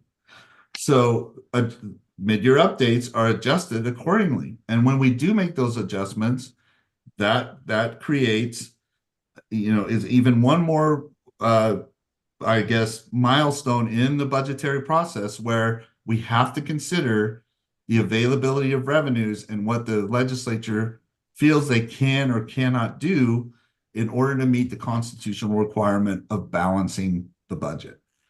Now, whether or not that, from a perspective of one LEA, right, that their interest is their interest, and we support and appreciate that. However, the legislature has to consider these things like, which we know is that the estimate fell $126 million under what it would, what they had estimated for the income tax fund. Therefore, the legislature has no choice but to do what they do and what they have done well for the state of Utah for so many years, and that is to make all considerations, not just for one district, not just for one agency, but for the state as a whole. And that all plays into this equation as well. Did I answer your question? or address the situation. Yes, you did. Thank you very much. Committee Member Bogus, looks like you have a hand. Yes, ma'am. I have a question for Superintendent Jones, if that is acceptable. Thank you, yes. Superintendent Jones, I think I want to say first, I just really appreciate everyone being here. I appreciate the context, most importantly. I appreciate the work that has gone into this at all levels. I think it's important to acknowledge that. Yet as I look at this information, I see that a decision was made knowing the consequences.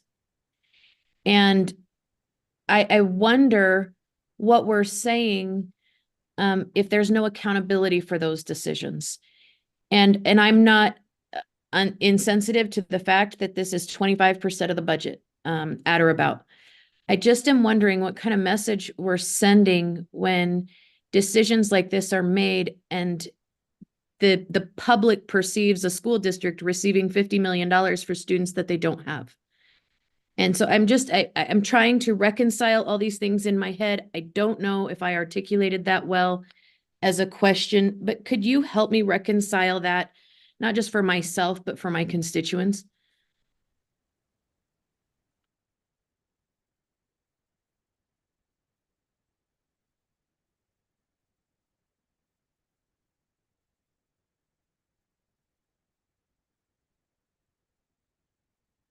Deputy Superintendent Jones, I don't see you there.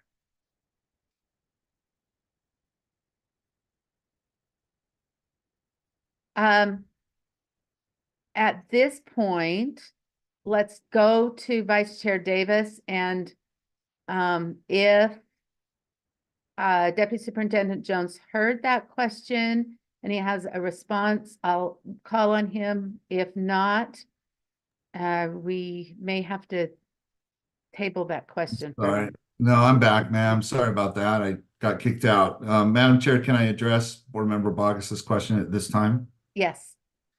Specific to her question, and if I understand her question about knowledge, this goes to and rightfully so, Business Administrator Lark's point about, I'm not sure I would have done anything differently back in the spring. The hold harmless piece to the mid-year update is applicable to all LEAs in the sense that when enrollments decline, the law allows for, subject to any kind of amendment to the law, allows us to hold harmless for 1 year enrollment declines. So I think it goes to what Business Administrator Lark is saying, and I'm saying, is back when he was setting his budget, or they were setting their budget back in the spring prior to the year, their assumption was, and rightfully so, that the code would support any loss in enrollment for at least 1 year, right? However, this is why earlier I emphasized the fact that we all are beholden to the October 1 counts, and we all are beholden to the availability of funds. The legislature's decision or EAC decision to make a recommendation to amend the code is their decision. And that's where it is right now. I'm not saying that any proposal made by the board would change their mind on that as far as amending the code goes. But in order to answer that specific part of Board Member Bogus's concern is that any of the LEAs can make or assume that by law, any enrollment decline that based on their October 1 counts that they experienced, they would be held harmless for those declines for 1 year. Madam Chair, does that help answer or clarify to Board Member Bogus about the hold harmless and why a LEA could make an assumption that they would be held harmless when they're in the budget setting process at the year prior to the start of the fiscal year? Board Member Bogus. Yes, ma'am. I do appreciate the clarification, and I always appreciate Superintendent Jones. So thank you, sir, for your response. Madam Chair? Yes. I do believe that Board Member Box may have other questions or concerns. I just want to check, is that the only one that she would like me to address at this time? Yes, sir. Thank you. Okay. Okay. Thank you, ma'am. Vice Chair Davis.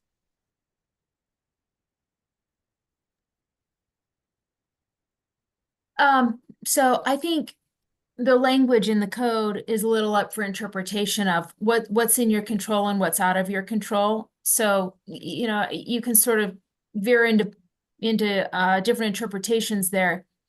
But I also think with what happened with Provo, even though it was on a much smaller scale, sets up sort of like a precedent, feels almost like case law precedent in a court, if you will.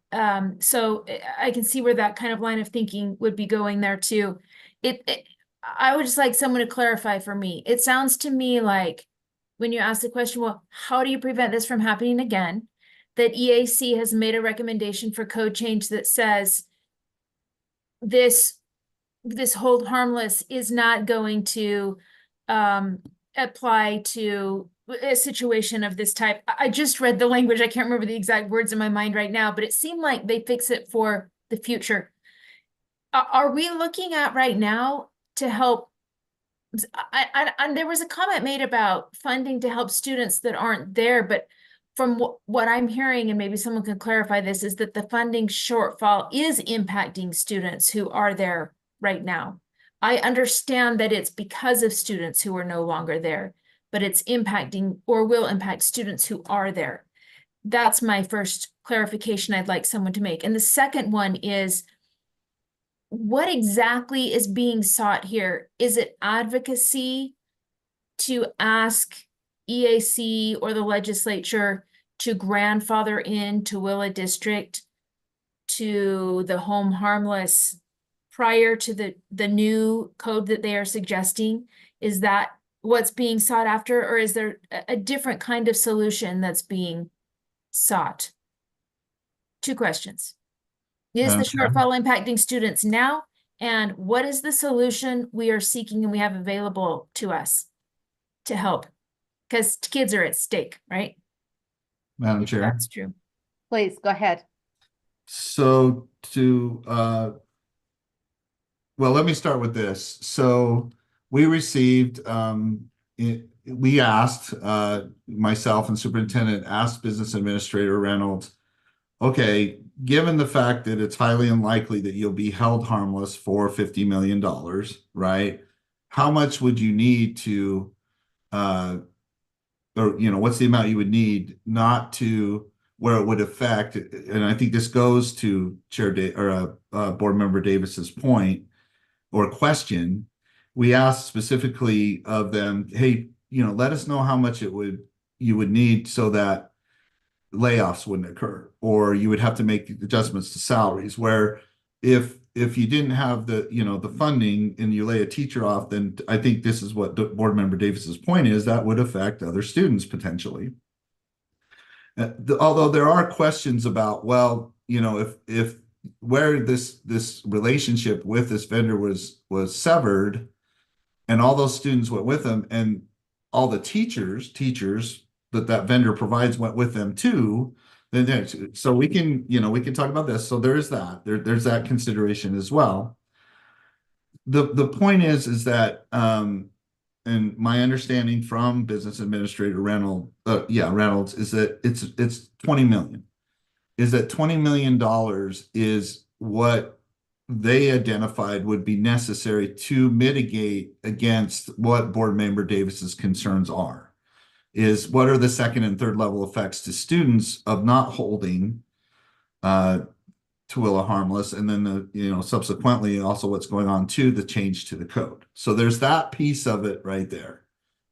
So to the other part of Board Member Davis's concern or question about, well, what are we asking for here? Well, Tooele has requested the Finance Committee consider some proposal. It can be along the lines of the code and or some recommendation of a particular amount of funding. Could the legislature provide in a one-time manner? Those types of things that still I think the legislature would be open to if you, the Finance Committee, and then subsequently the board choose to do so. It doesn't mean that you have to do so. No staff are unduly influencing you either way. This is a decision at your level on whether or not to, the word advocate, fine, or, I would prefer to recommend some kind of a mitigation step. Because I wanted to try to make sure that clearly right now, there's nothing the board can do funding wise to help this situation or assist Tooele in this situation without legislative support or intervention, or so whatever that amount is, if you want to try to get to 20 million, do it. So lastly, and I hope that this will further address my understanding of Board Member Davis's questions, concerns, is that the code, the recommendation to not only amend the code, but to make it effective this year is in line with the concern or the circumstances, not excuses, of available revenue. Because if the code were changed but not made effective until next year, that would still mean that there's this $80 million thing. So what they're doing, or what I was told they're doing, which does make sense to me in the sense that they're constitutionally mandated to balance the budget, is that they feel that not only do they have to amend the code to make it clearer that beyond the interpretation of beyond the control. I agree. My understanding though is that the legislative attorneys have interpreted that beyond their control, that it was within their control not to decide to sever that contract. As far as I know, there was no specific recommendation from any staff member or any board member that Tooele sever the contract with MyTech. There were certainly compliance concerns with them. I would have to disagree that should have been or would have been the main reason to sever the contract. I think it goes back to what Superintendent Ernst was speaking to, is that the decision was more about their business processes, what they thought their way ahead would be, not so much an undue influence or an influence by anyone to say, you should sever that contract or you will sever that contract. But the change in the code is to make sure that it's clear that, from a legislative standpoint or a law standpoint, that it has to be amended this year so that it will allow for the support to the fact that the money just is not, available to hold harmless to that level. So, Madam Chair, does that help address Board Member Davis's questions, concerns? Are there any follow-ons that she might have? Vice Chair Davis, anything else that you have? I know that this feels kind of concerning on a variety of levels, but I do appreciate that the language is being clarified for the future and we're not going to find ourselves in this position again. I also am more sympathetic to this situation that we've been told that this decision was made for educational quality types of reasons. And I'm glad, I guess, if I don't know what their educational quality was, but if they felt like it wasn't good for students or their students, I'm glad they didn't stay in something just for money or for a financial benefit. So I am leaning toward asking us to recommend something. I'm not positive what it is yet, but something to help mitigate some of these problems. But I see that Superintendent Ernst has his hand up. I'm interested in hearing what he has to say, if that's something that's allowable through the chair. Generally speaking, no, since we have closed public comment. However, since you specifically called for Superintendent Ernst to make a response to your question, we will allow it.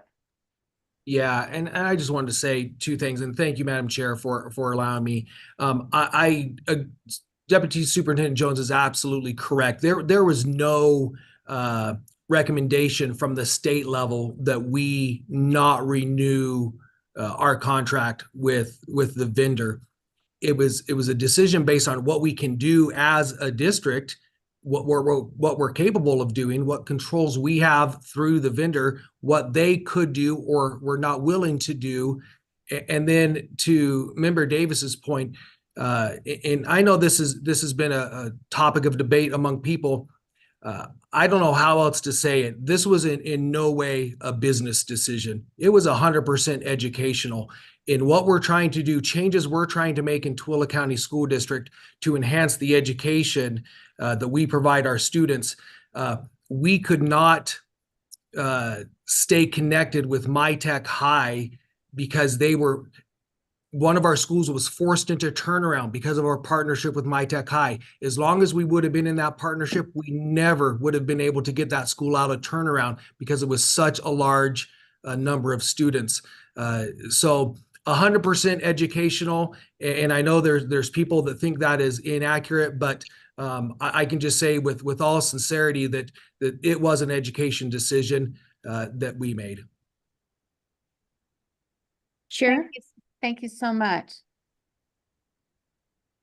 Committee Member Bogus. Thank you, Chair. I'm so sorry. Could I ask Mr. Ernst to repeat what he said? For me, I don't think I heard it correctly, so I don't even want to repeat it. He said something about getting the school out of turnaround, and I want to make certain I heard it correctly. So if I could just ask him to repeat it. Yeah, absolutely. So our MyTech High students were coupled with one of our schools, Blue Peak High School. And because of the large number of MyTech students who either do not participate in standardized testing or for a variety of reasons, that school was placed in turnaround by the state, which you all know comes with it certain things that we have to do. And because of the number of students of MyTech not performing at levels, and those are teachers provided by MyTech, we did not feel that we would ever be able to get that school out of turnaround. We would perpetually be in turnaround. And that was one of the reasons for severing that contract. Chair, may I? Yes, ma'am. I don't mean to put you on the spot, Mr. Ernst, but I am wondering if you know offhand the number or the percentage of students from MyTech High that opted out of testing. I'm sorry, I do have that number, but I don't have it with me. It was a high number, and I apologize for not having that number. I can certainly provide that to you. Yeah, there's no apology necessary, sir. I would love to see it, if you could get it to us later today, but there's no apology necessary. Thank you. Thank you, Member Bogus.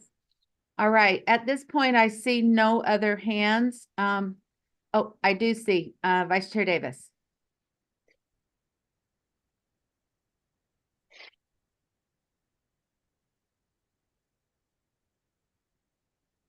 You're on mute, Vice Chair Davis. I'm ready to make a motion. I'm a little still perplexed about how the grandfathering could work in or whatnot. And maybe Jim has a better one than I do, but I would move that the Finance Committee recommend, that the board recommends to the legislature to hold harmless Tooele District to the amount of $20 million in anticipation that you can leave off the in anticipation, but I'm just telling you in anticipation that this problem is going to be corrected by the upcoming legislation, and we're not going to be in this situation again. Thank you. Chair Moss. Thank you, and I apologize. I got kicked off my computer and had to rejoin by phone, but I just wanted to. Today. Yeah, I know. Maybe the snow. Who knows? I just wanted to say that I had a good opportunity to speak with several members of the Tooele board at the USB conference. There's Melissa Rich, Julia. Let's see, it was Holt and Elizabeth Smith. I really appreciated their input and walking me through the sequence of events here. And I will say, there is, I think, at a macro level, probably something to be discussed about the prudence of treating students and the money that comes with them in this situation as somewhat restricted. And it's not restricted. It's WPU money, but knowing that it can be slightly unstable, it's bounced around a bit and different providers come and go. I think that's probably a lesson learned here, that it's there's a challenge when that money is depended on for other things, because there might be a move. And I think that sounds like a lesson learned, but one that we should probably consider as we, advise districts, and the legislature takes this into account. At the same time, Tooele, I think was following precedent, but they made a choice. And so I support this motion. I just want to point out there's always lessons learned. And unfortunately here, we ran into a situation where, the money's just not there. And it's tough to pay double for those students when they're already being paid. That money's now being paid elsewhere to come back. And so I think that's what the legislature is wrestling with, obviously. And I support making a proposal that sort of takes into account that balance, that, there was a choice made. It was an educational choice that I think they felt was in the best interest of the students. But that does seem to be something they had control over. On the other hand, what pushed them to that was the judgment about the best interest of kids. So I'm interested in that. That's all squishy language, but I'm just, I want to recognize going forward that there's some things here that can probably be lessons learned, but I don't want to leave them in the lurch. And I support this motion to bring to the board, have further discussion, and then at least throw our board's considered recommendation into the hopper for the legislature. So thank you. And thank you again for Tooele, those who are here and those that I was able to talk to elsewhere.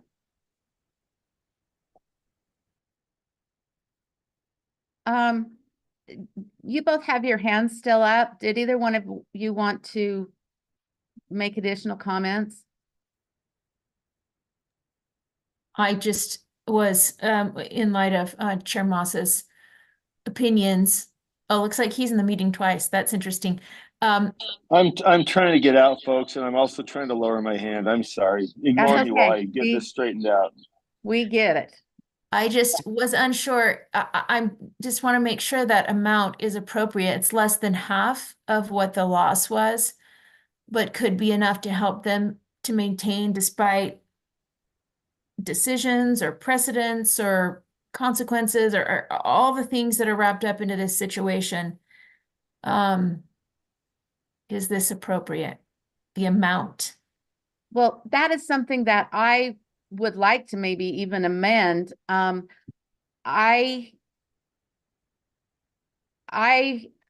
feel like that we need to respect the legislature in this, that they are the decision makers. And while we are asking and recommending, I feel like I would prefer that we recommend that the legislature mitigate these off, this loss of revenue in a manner that they see best suits the circumstances. I hate to say we want you to absorb this full amount. I just feel like, if they can help, that's what we would like them to do. But go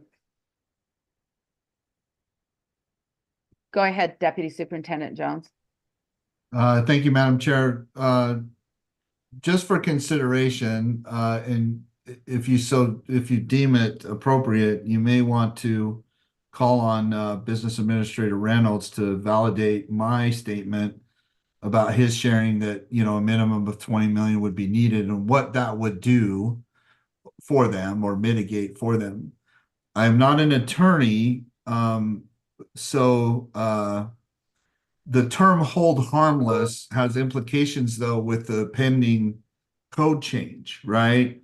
The code change is so that if it goes through, is so that no one would be held harmless to it. So I would recommend a second look at using the term hold harmless, and perhaps using some along the lines of the terminology of mitigate against, well, I don't know if loss of funding is the right word, but mitigate against or assist Tooele in transitioning to meet the code should it go through, right? In the amount of $20 million. Gosh, I hope that makes sense. Some days I wish I was an attorney, but I'm not smart enough. So. That's a friendly change.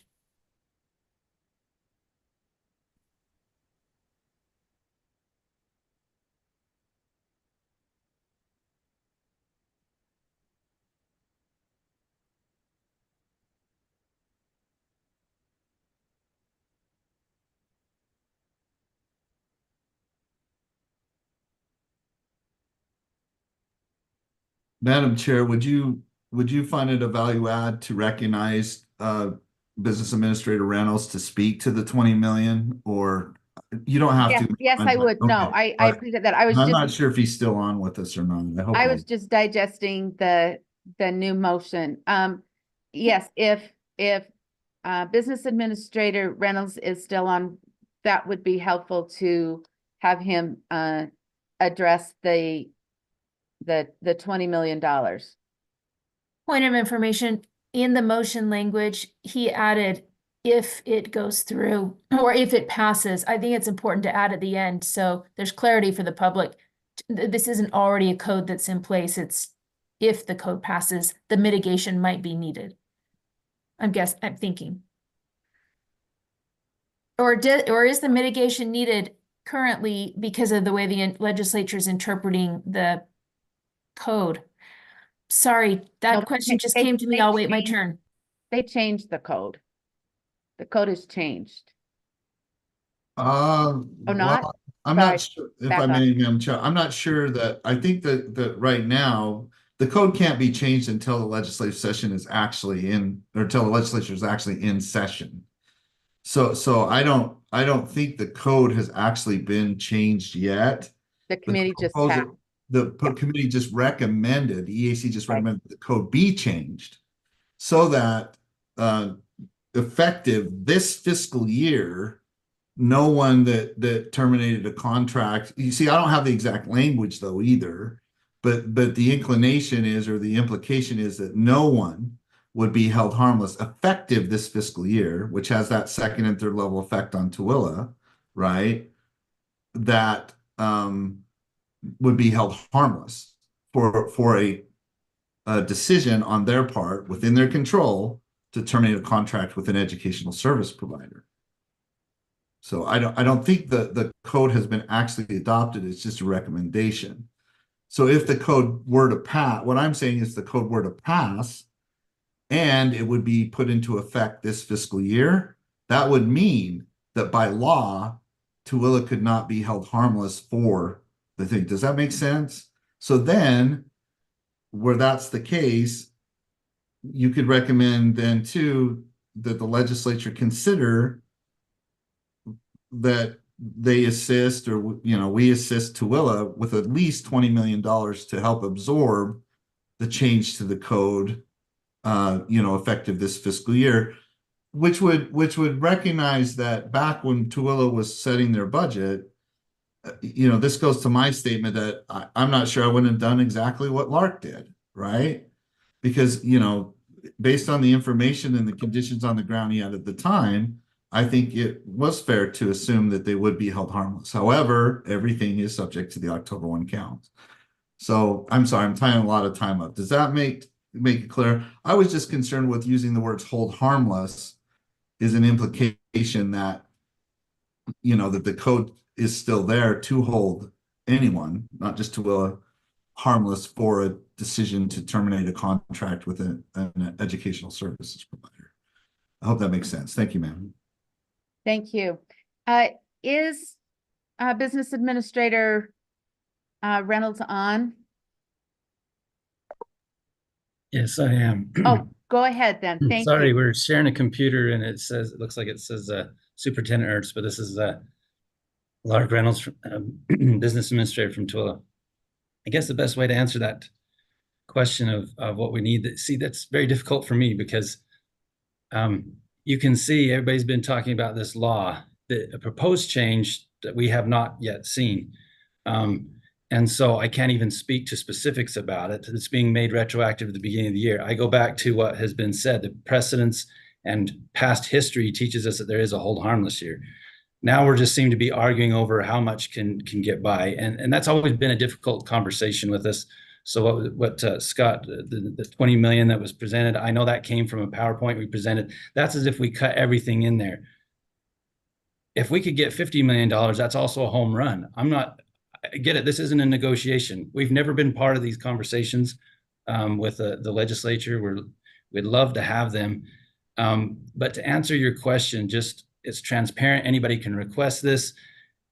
It's no, you already know this, that it's a $50 million mid-year cut based on your estimates.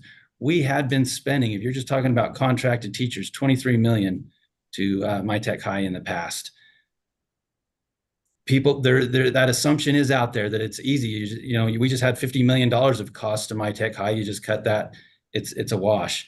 That's not exactly the case. We've had a lot of years of history where we've had them for years. You get into lots of years of history of salary negotiations and everything. I want to point out that this year, had we known that everything was going to change, that Monday morning quarterback I was joking about, had we known that the code was going to be interpreted this way and everything, we would have made a lot of decisions differently. I think Superintendent did a great job of saying how this wasn't business related in any way, because if you wanted to ask about the finance, I can show you we made money on this deal, and the simple 50 million minus 23 should tell you that we had existing funds coming into our district that were not treated as one time. So it is a big lift for us. It is something we're still dealing with, and it is going to be a problem ongoing. I'm saying that. So that's why I have always felt like when you're talking about what a need is, that hold harmless year is in there for districts to get their finances in order. And I can't Monday morning quarterback. I can't go back and renegotiate something last year. And so that's why when I talk about that 40 million, I don't know, or that 20 million that's been being thrown around here, I don't know how you feel, but for us, that's a floor, not a ceiling, to help us get through this year, because it's going to be some rocky times ahead. So thank you. Thank you. Vice Chair Davis.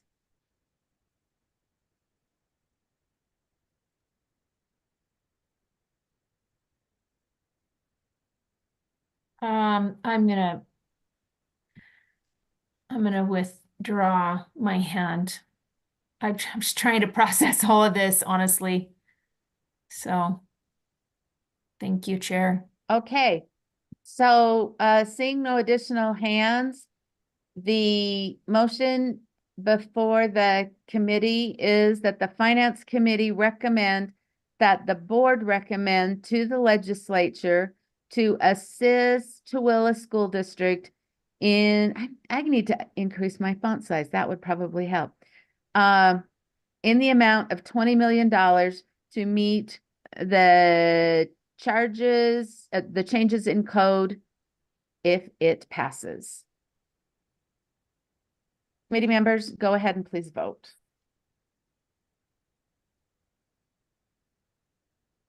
Chair Norton, Yes, I'm going to abstain from this vote, ma'am. thank you very much.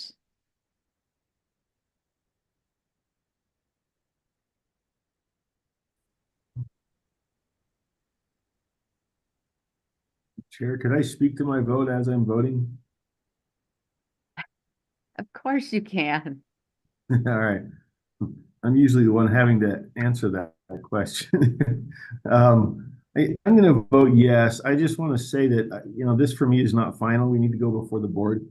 And, I don't want to belabor this with an amendment, but I'm curious how much of this is directly related to the program. Either the students who were in Tooele stayed or left, or any costs associated with administering the program that were incurred or obligated during this period, and how much is, money that was encumbered or obligated towards other purposes. And I think that's a discussion to have before the board. So I appreciate the discussion. We're trying to draw a tight balance here between, following the law and understanding that, you know, difficult decisions were made based on precedent that may itself have not been in, you know, highly technical conformity with the law, but there was some wiggle room provided. So that to me is what makes this tough. I just want to say my vote yes is not final, but I'd like to move this along for consideration by the full board. Thanks, Chair. Thank you. That was helpful. Could we see it in writing? I'm not seeing it on my screen, the motion. It's in blue. Well, that one's mine. We're voting on yours, right, No, Kristen? we're not. We're voting on yours. Mine did not come through as an amendment, so we're voting on yours. And, okay. I may be confused too. I'm going to lower my vote for just a minute so I get this straight. I thought we were voting on yours, No, Kristen. and that's why I read the motion. Mine was not, and mine did not become an amendment. I withdrew it based on comments that were, I mean, maybe I didn't withdraw. It's withdrawn. Now that's clarified that. Let's restate the motion that we are voting on. The Finance Committee recommends that the board recommends to the legislature to assist Tooele School District in the amount of $20 million to meet the changes in code if it passes. Chair. Chair Moss. I'd like to propose an amendment, and this kind of just goes along with where I am on this, as I just explained, but my understanding is it was about 3 million that was for specific decline in the natural decline in students. And I would just make an amendment that we recommend the legislature assist in the amount of between 3 and 20 million to meet the changes in code. I know that low end of that range is not going to make Tooele happy. I just think there is consideration of both what they need and kind of what the law says, and this would tee it up, in my view, for broad consideration by the board. So that's my proposed amendment. Okay.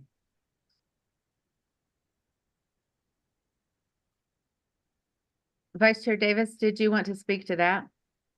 Yeah, I just, and the reason I took so long to vote initially is because I'm just rethinking weighing in on an amount at all in committee and perhaps going back and adding specificity in full board.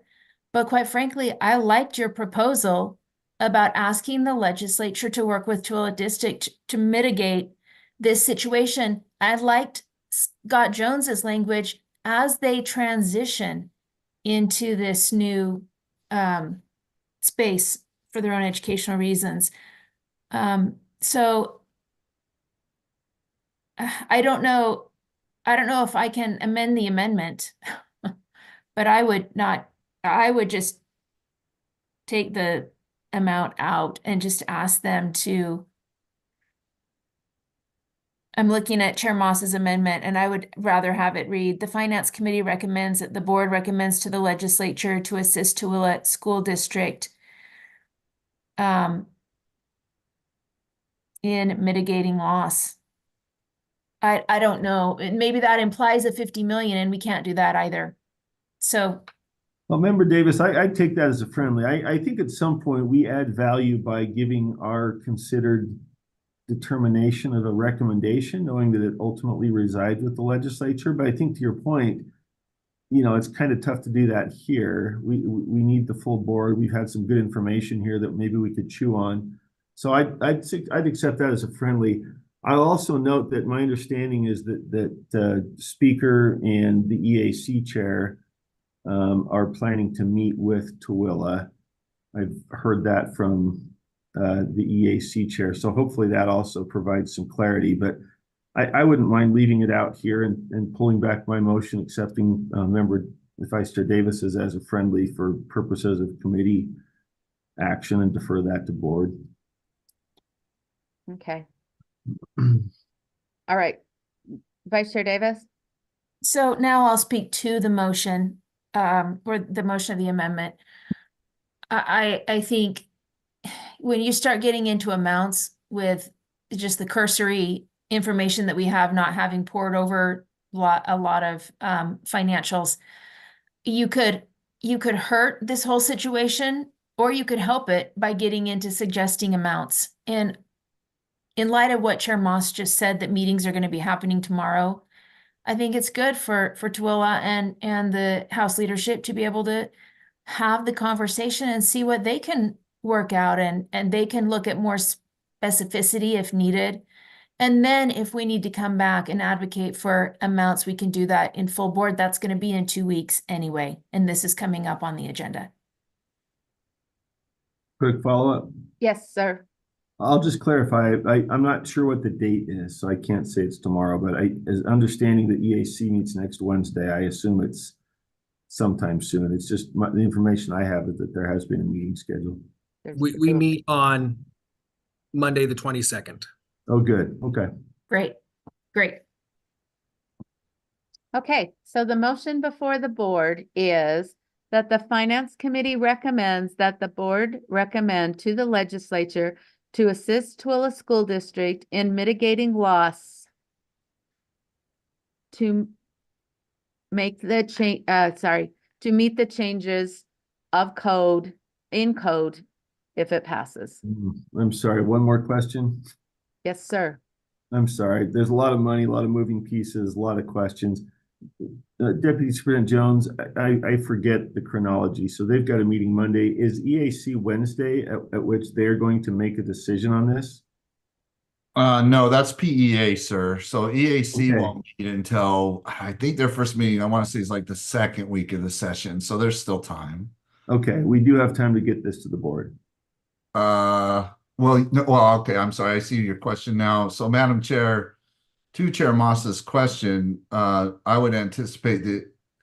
So a couple options here. You're having a special board meeting for agenda items that you did not get to yesterday. I believe under Robert's rules or whatever the applicable thing is, you could add this particular one, just maybe coming out of this item, to that special meeting, right? Or I would recommend that if not that, then you do make it this motion part of your first meeting when you start your weekly meetings, right? Because I believe you're meeting on Thursday in the first week of the session. Is that correct? I don't have your schedule in front of me. I'm sorry. Yeah, that's correct. I'm sorry, Chair, could I? Yes, sir.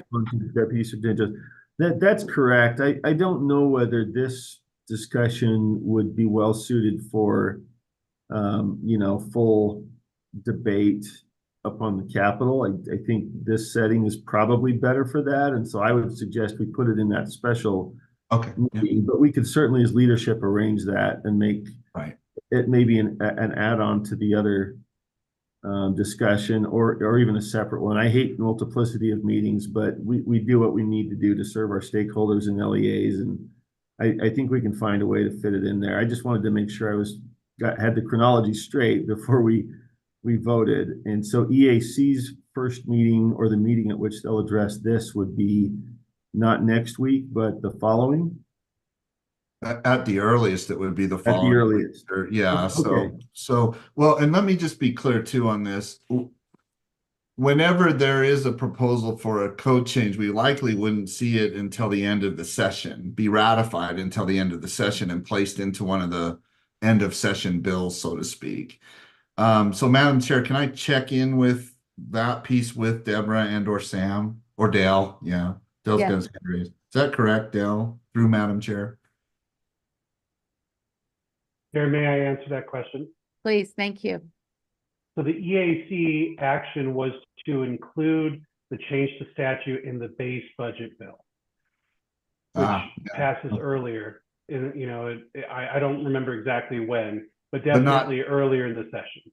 Yeah, but not the first week of the session. Oh, no. Yeah, it will be a couple weeks into so session. We can look into that. I think the base budget gets ratified typically the second or third week of the session. So that's a good point. It would be in the base budget bill, not a bill at the end of the session. So I appreciate the clarification, Madam Chair. Okay. Vice Chair Davis? I think that the leadership can just work out whenever they feel it's most appropriate to get it on an upcoming agenda after Twilla's meeting with legislative leadership and see what they can work out together. And then prior to whenever we have to, if we need to recommend to EAC. But just a clarification in my in the friendly amendment, and Jim, you can see if this is still friendly. I had added in the transition. So maybe we could just on that amendment take off the parenthesis before mitigating and then put the word transition after mitigating, in mitigating transition loss, and take off the other parenthesis. Because this is to mitigate loss, and like they said, they're going to have ongoing effects. But for right now, in the immediate moment, it really is a transition type of support. Thank you. Could I just make that loss during transition? Would that clarify? I think transition loss sounds like a defined term, and I wasn't. Sure. Does that capture it? Absolutely. Okay. Loss during transition. So yeah, that's friendly to me, and I'd support that motion for what that's worth. Hey, Dale, did you have another comment? Yes, Chair. I don't think it affects the motion, but for information, it may affect your conversation. According to the legislature's website, the 10th day is the deadline for the legislature to pass or defeat each base budget bill. So that would be the 25th. So you'd have a week and 3 or 4 days. That does help. Thank you very much. Deputy Superintendent Jones? Yeah, just for consideration as well to the language of the motion, just please consider that. Well, I think what we all want is to express support to the legislature that, you know, it's well within their purview to update the code, to amend it, that they're also providing some level of financial or amount of funding actually helps Tooele, you know, absorb that initial effect of the amendment to the code. Does that make sense? So that it's construed in its message that, hey, you know, we may not agree with the timing of the code change or the code change itself, but we're very supportive of the process, and you, the legislature, in your decision making. Will you also, though, help us, you know, with does that make sense? Because I think legislators are very understanding and very open to consideration. Doesn't mean they'll do anything, but that they'll see that it's not about blame or saying, well, you know, they're doing this, it's bad, it's not. But that if they do it, that would they please consider that, you know, in doing so, it would allow at least Tooele some kind of a transition, you know, from the second and third level effects of a code change that goes into effect in the same fiscal year. So not saying that they agree with it, but that it does it. Does that help, or did I just make it? Well, more Deputy complicated? Superintendent, I generally would not ask you this question, but I have to. Is there something in this current proposed motion that we should add or delete, or that you see? No, I'm not going to say that we should add or delete, but that you see could cause potential problems. Thank you, Madam Chair. The word assist, you know, perhaps consider support. You know, the Finance Committee recommends that the board recommends to the legislature to support to Tooele School District in mitigating loss during transition, to support the changes in the code if it passes, right? That it's, we're all trying to get to what right is. Again, I'm not saying that people have to agree, but the word assist is could be construed as, well, you know, you owe it to us. You owe it to us. Whereas the support piece tends to go, in my experience, tends to go over better. But you know, wordsmithing, I know, is not often a science, more of an art. So yeah. Point of inquiry. Yes, ma'am. I'm sorry I don't want to belabor, but I want to get this right.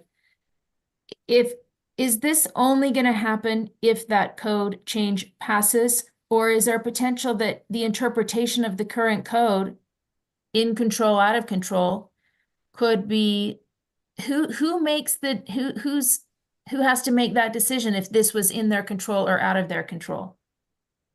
Do we need to take off that language at the end is what I'm saying to meet the changes in code if it passes? Or at this point, are we just asking to mitigate the loss during transition? And then the new code is going to make it crystal clear that this situation is not considered something that's out of a LEA's control. Are you directing that to Deputy Superintendent Jones? You, Chair, and Deputy Superintendent Jones, both. So Madam Chair, I can try to Go clarify. ahead, 'cause I can. So to me, you know, it's highly unlikely that there, to me, it's more than likely that the code will be amended and that it will be put into Dell's point, it will be put into the base budget and be in effect this fiscal year.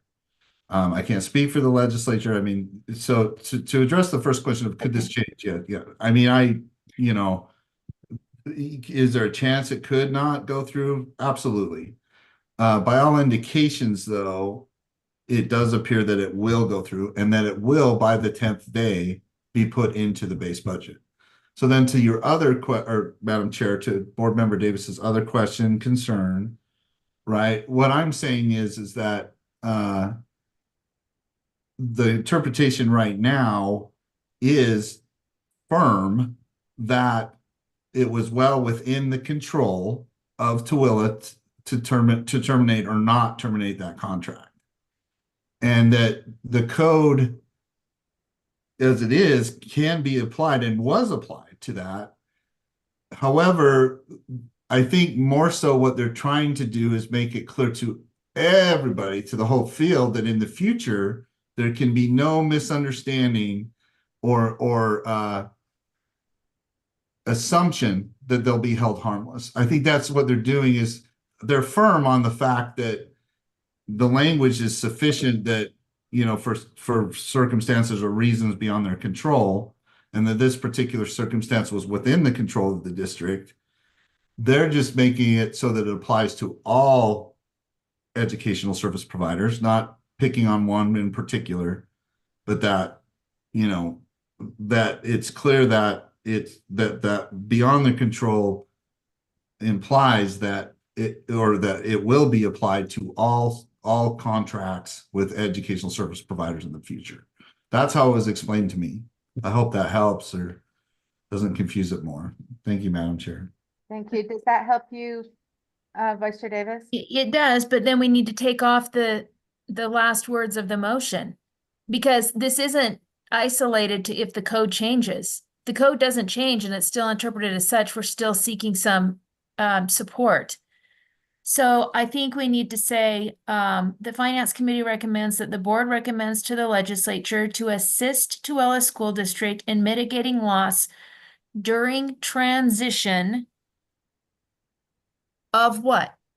Educational model? What during transition? What is this code called? And in light of future clarity of said code.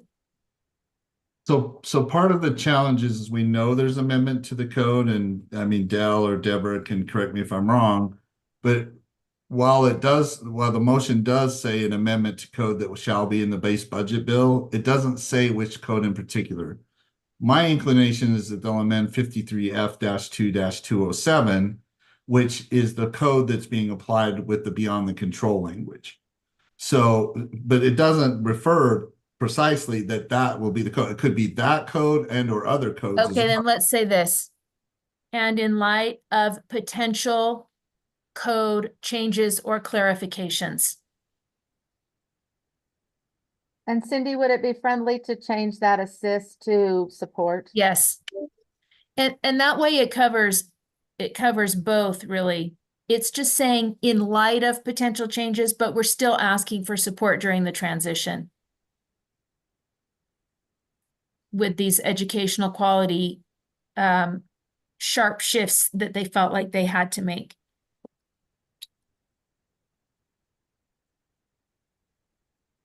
Okay.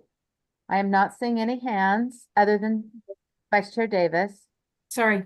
It's okay. I don't want to leave anybody out. Let's double check. Yep, looks like we are clean. So let's start this at the top. The Finance Committee recommends that the board recommends to the legislature to support Tooele School District in mitigating loss during transition and in light of potential code changes or clarifications to meet the changes in code. Oh, we're taking that out. Correct? Correct. Okay, so I'm just going to read that last section, to support Tooele School District in mitigating loss during transition and in light of potential code changes or clarifications. Yes, and I would just say for communication's sake that we all understand this is the transition out of My Tech High. I don't know if I mean, I'm not saying we need to put that in because as Scott said, there might be a variety of code changes and different things, but just so the public out there knows that this is what we're talking about. And I think it'll be clear for our EAC as well. Thank you. Thank you so much. All right. Board members, committee members, please vote.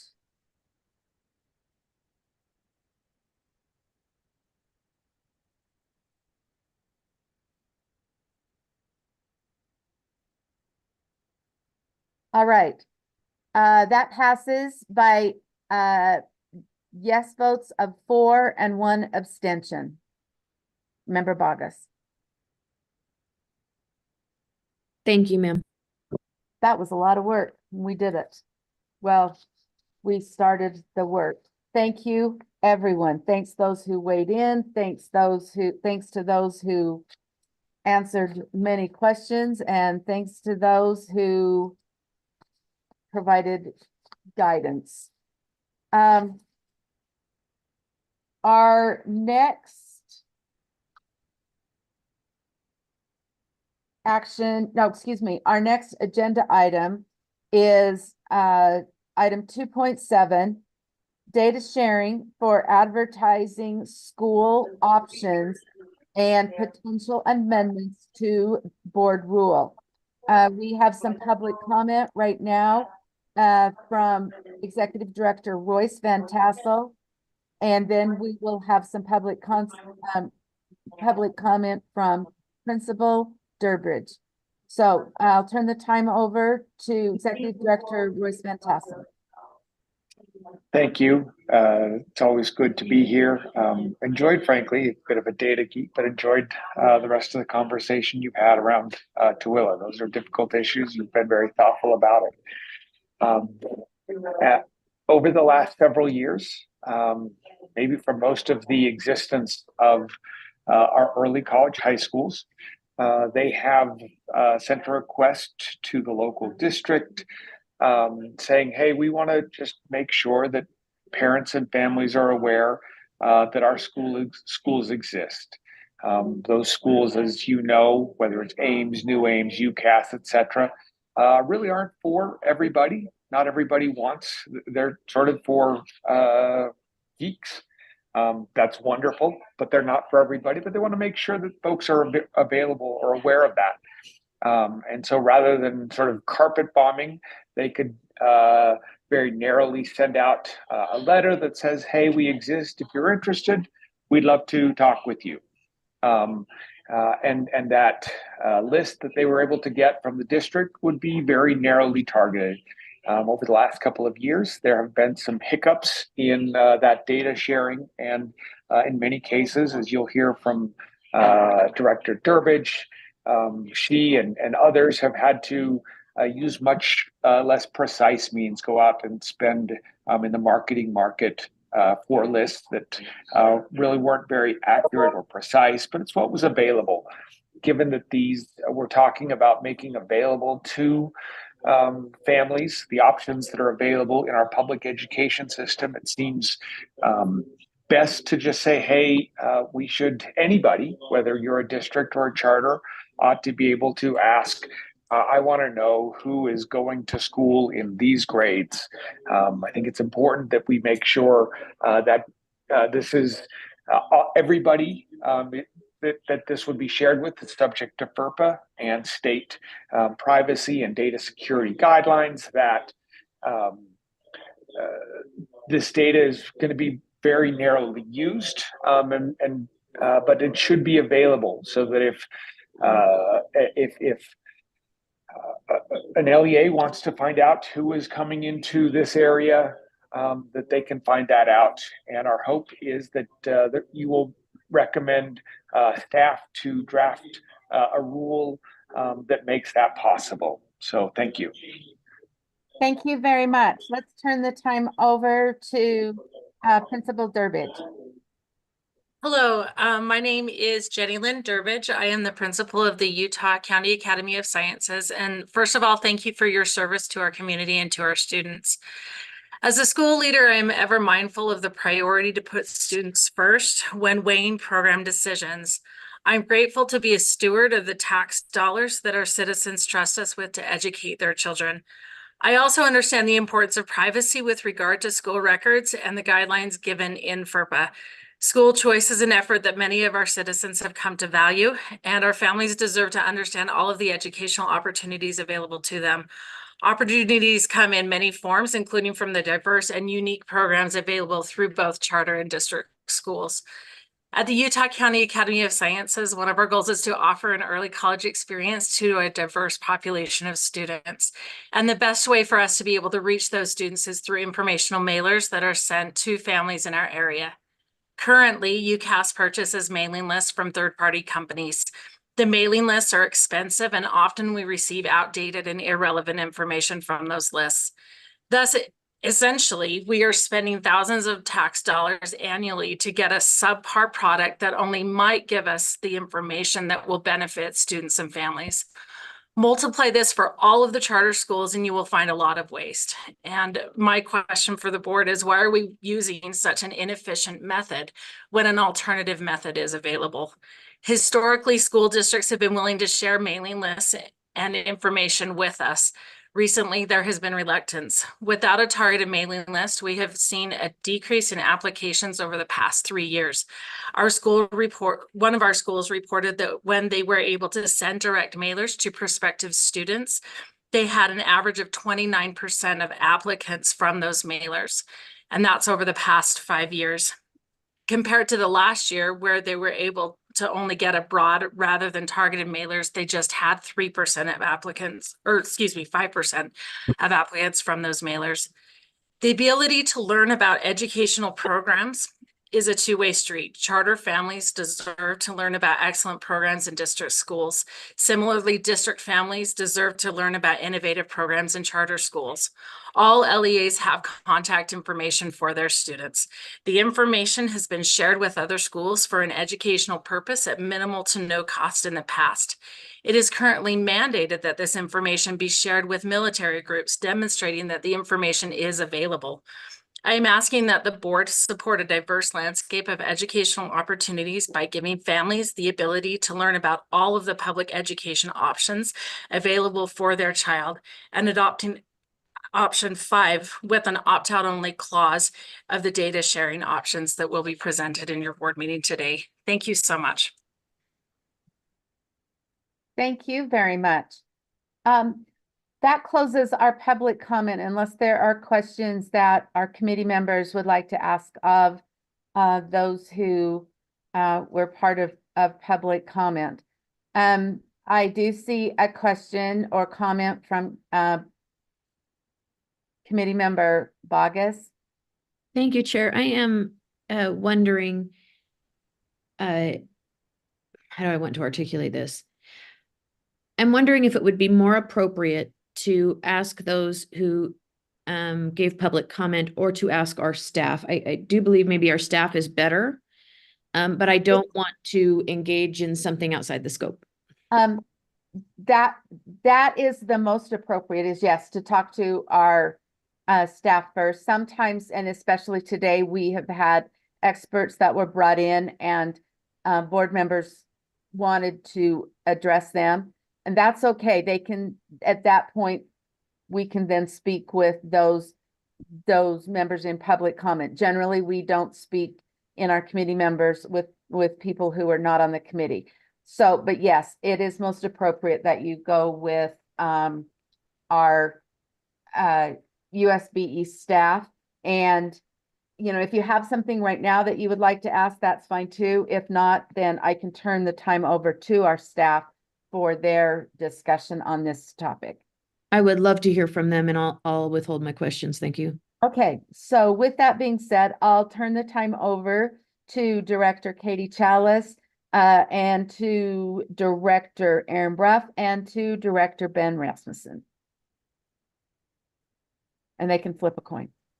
Thanks, Chair. I think I'll lead out on this. I'm wondering what you would benefit from most. Do you want me to give a brief overview? I feel like Royce's overview was helpful. I could give a little bit more context there. I could walk through some of the options. What would you like? I think that overview would be a great place to start, and then into the, well, yeah, I think we better go with that. We are running kind of short on time right now. So let's go with the overview. Okay, great.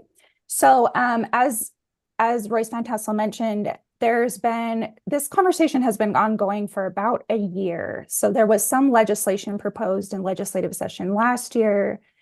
I've had quite a few conversations with some of the charter schools and with Royce, and also with districts and charter schools that were not involved in the original request. And we've been speaking with the Department of Education and speaking with staff in the agency. So this has been an ongoing conversation that I've had the privilege of being involved in, and I'm excited to share expertise here.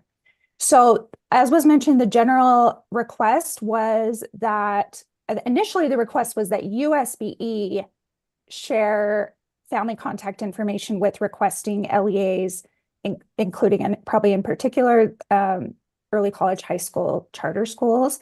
But I think most people agree that the board would be welcome to open that up to any LEA district or charter. There are some concerns, privacy concerns with any level of data sharing. And in my opinion, the privacy concerns are most prevalent for any of the options in which USBE becomes involved. So some of the options that we've outlined for you involve USBE, not at all, aside from perhaps a board rule that the board would draft. Other options would include USBE doing the actual data collection and data sharing.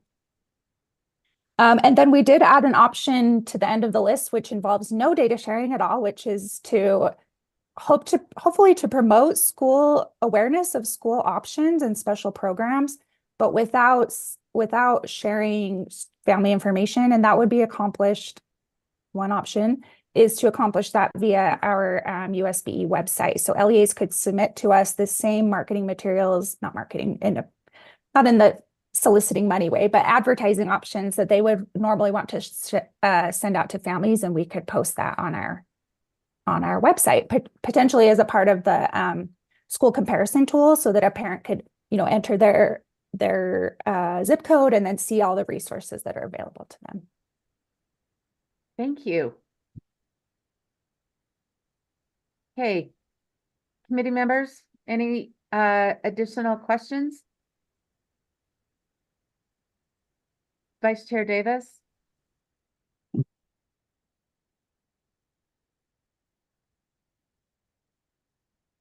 You're muted. I would support anything of this nature that's an opt-in situation.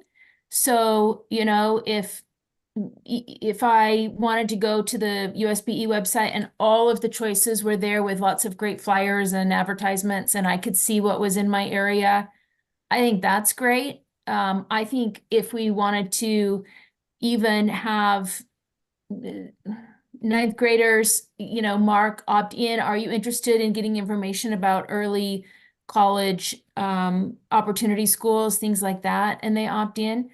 But we are LEAizing private organizations. and not only that, we've got like 100+ charter schools. I don't personally, I don't want my private information shared with all of these people. But I do want our parents to have options and to know about their options. And I think, you know, I have lots of parents in my neighborhood that choose options. I know exactly which charter I'm going to go to if things go awry in my neighborhood school where I'm going now. Great leadership, great school. I think most parents already do know that, but I can see those sort of outliers like a early college school where it could be geographically somewhere farther and you have to really make efforts to get there.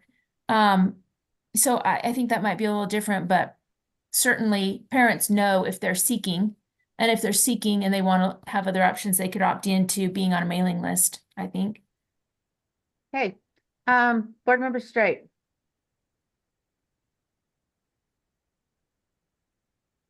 Sorry, I thought Chair Moss was in front of me, so I was thinking.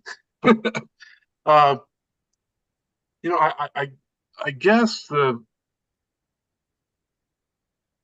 Vice Chair Davis has kind of thrown a wrench in the thinking, because I wasn't even thinking that direction. My thoughts were mostly on, okay, how can we be most fair? The idea of opt-in, opt-out. I know that in my situation, I've received these mailers unsolicited. I don't know how many people would know to go to the state website to opt in. It seems a little cumbersome. And so I'm not sure that's fair. At the same time, I see LEAs, they house this data, they have this data. They're constantly being gotten after to make certain that they protect the information they have. There has to be, I think one of the solutions is that we need some type of way of transfer of liability without being a lawyer. Maybe someone else can answer to that. That might be fair. An acknowledgement that there's a cost. I know that the charter school that in my area that I visited with about this, they spend $3,000 4 times a year to get mailing lists that are inferior. That is a legitimate thing. And boy, I guess that tells me one thing, is that our data isn't as secure as we'd like to think it is. If you can go out and get these lists, although it's been acknowledged that they're not of high quality. And so is it fair to have them receive those lists that aren't complete? So the other thing that I've been thinking about in regards to the cost is I would have no clue. I know that, for example, having dealt with this over the last 12 years, that when you turn in a grandma request, it's what you can charge for that information is very, very specific. And so I think that would be a complex thing, although that's the only thing I can think of, is that there's some value without bankrupting our charter schools. You know, I mean, I don't think we should charge an extravagant amount of money without some type of analysis of what that means. Also, some LEAs have been extremely helpful. In my area, 2 of the LEAs have been just completely open. Hey, here's our information. And they send out the mailer. One has kind of waffled back and forth over time, whereas one of the LEAs from the very beginning has refused to give that information. Maybe it might be partly because they're more rural, losing a student has a greater impact on a small rural school than upon a large LEA. In some LEAs, charter schools are very important because they relieve some of the pressure on the number of students in that area, because there's lots of students in that area. And instead of building a new school, a charter school can be a relief upon those pressures. There's a lot of things in play here. I'm not sure exactly what the answer is, so that's bad that I'm not coming with a solution. But I think the core principle is we need to be fair. We need to have this accessible. There needs to be a transfer of liability, and there needs to be a recognition that there is a cost, even if minimal. Anyway, those are some of my thoughts. I'm open. I have not completely decided my take on this, but I want to hear what everyone else has to say. Thank you. Thank you. Committee Member Bogus.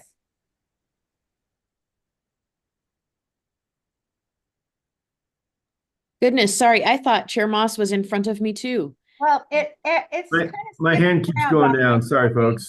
But you originally were the first one to ask about a question, and so I should have called on you first in the beginning. Oh, it's all good. I'm happy to defer if Chair Moss is in front of me. Go for it.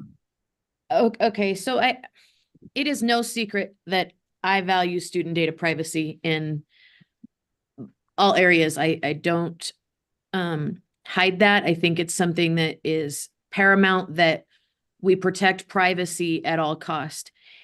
I am concerned that parents don't know the options available to them when it comes to the charter world. And in that realm, I am very apt to say that if they are an LEA, if we're sharing data from LEA to LEA in other situations, ultimately what makes this different? On the other hand, I would juxtapose that with many, or some of our charters are private organizations that, I like Cindy's words, that have been LEA-ized. And so I think my first question would be, who or what would stop these charter organizations from releasing the data once they receive it, if it's a directory information release? And I believe if it's okay, I believe Director Chalice may, but Chair, I default to you. Thank you. Yes, let's go to Director Chalice. Thank you. That's a really interesting question. I'm trying to think of all of the exceptions in FERPA, the directory information exception is the most, provides the opportunity for the most discretion. And I don't think it says anything in FERPA about preventing redisclosure. I'll need to look into that, to be honest. Most of the other FERPA exceptions are very specific. They say you can share it, but you can't reshare it. Like you can't share it on. And I'm not remembering if the directory information exception includes that. Okay. Sorry, may I speak a little bit more? You bet. The board, Director Bruff might know that as well. Okay. Okay. The board, if you chose to write a board rule, you as the board could include language that specifically states that the LEAs may not share or may not use beyond an additional purpose, may only use it for this purpose and may not disclose further. Like you have that discretion to include that kind of language. But FERPA alone with the directory information exception, I can't remember if that allows for redisclosure. Okay. May I follow up, Chair? Yes, ma'am. Director Chalice, I'm looking at this document here, and we've got, I believe, 7 methods, and some of them have a 0.1 and 2. But I don't right offhand see writing a rule on this list. Is it on this list and I'm just not seeing it? No, it's broken down, and I take full responsibility for the enormity of this document. So I'm sorry that it is as big as it is. this summary table does not contain all the information. If you clicked on any one of those, it would take you to the page, and there's more information on that page, including a little statement of would this option require board rule or statute change? So I'd be happy to tell you which ones of these would. Basically, all of them would require some level of board rule, with the exception, I think, of the first one, because the first one is basically just the status quo. I feel like what I just said is true, but I'm not certain. I'd have to look through it. So can I follow up, Chair? Yes. So I'm looking at option 1 for many reasons, and the fiscal note is not least among them. Could we amend a current rule to just say, you know what, this information needs to be shared across, and that it shall not be disclosed for any purpose to a third party? Is that a possibility that we address this in board rule and we put the constraints and the guardrails around it? Would you like me to answer that? And if so, Chair, would you like me to? Yes, I really would like you to address that, but I defer to the chair. Yes, ma'am. Go ahead. Okay, thanks. Yes, what you're describing, Member Bogus, is what we drafted in option 5, which is, the order does not make sense. But basically, option 5, you could, at your discretion, require LEAs to share with one another upon request. And you could include language so you would do that via board rule, and you could include language in there that would put some restrictions on how the data could be used. Does that answer your question? It does answer my question. Would there be, do you know which rule right offhand? I think we could, 487 is a rule that addresses data sharing. I think we could put it there, R277 487. I would be in favor of option 1 with a rule that says an LEA shall disclose, and then put constraints around that data, and the purpose for which it is used. I'm interested. I'm going to withhold my other questions, Chair and Director Chalice, until our other board members have spoken. Thank you. I appreciate the time. Thank you. Vice Chair Davis. I'm sorry. I feel like I'm in a parallel universe. I'm just trying to we talk about personally identifiable information so much, and I'm just seeing my inbox and cell phone and mailbox getting blown up with advertisements. But and I guess I have only thought of it as the impact of sharing information of people who haven't given permission to lots of entities. But I guess on the flip side, then I need to also consider the fairness question about, gosh, there's lots of options, and some people want options and they want to look for options. And I am going to move that we propose a combination of 5.1, option 6, and 6.1, but I with a tweak. I think, to the points that I've made before, it's a lot to ask for parents to have to go seek out the USBE on their own, or have USBE send an email and they're like, who is this? We don't even know, so why would I opt into this? But I think it would be, we could pull the policy lever to mandate that the registration of our local LEAs include an opt-in that says, do you want information about, whatever, school choices that are in your area or statewide choices, and they can click on that, and then we pull that data straight from USIMS. Who opted in, who didn't, and then LEAs can use that list to do all their advertising. And parents, I mean, a lot of parents are going to be going, well, I want to know what options are available out there. And those that do are going to click on it. And those that are like, don't bug me, are going to not click on it.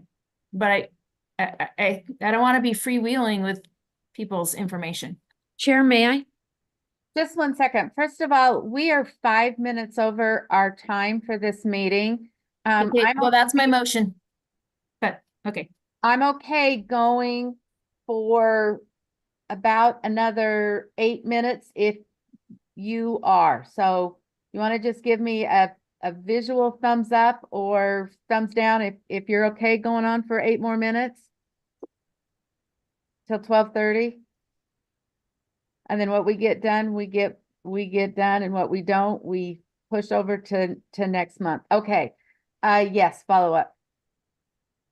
Was that So, Chair, Vice Chair Davis, I would just offer that with the option of a rule with good constraints around the data is a good option, because people who don't want their information shared already have an opt-out option of directory information.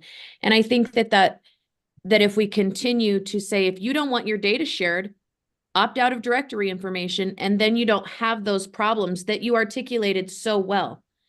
Like, those are real issues when data is shared. It's that people get spammed and these companies share this information and all of that. I think if a rule were to be put forth and we were to appropriately constrain the data, and as a part of that rule, maybe even tell schools that they need to tell parents in a very explicit way about directory information opt-out, it addresses both of our concerns. And in fact, I would just make a substitute motion that that's where we go, if that is acceptable to the chair.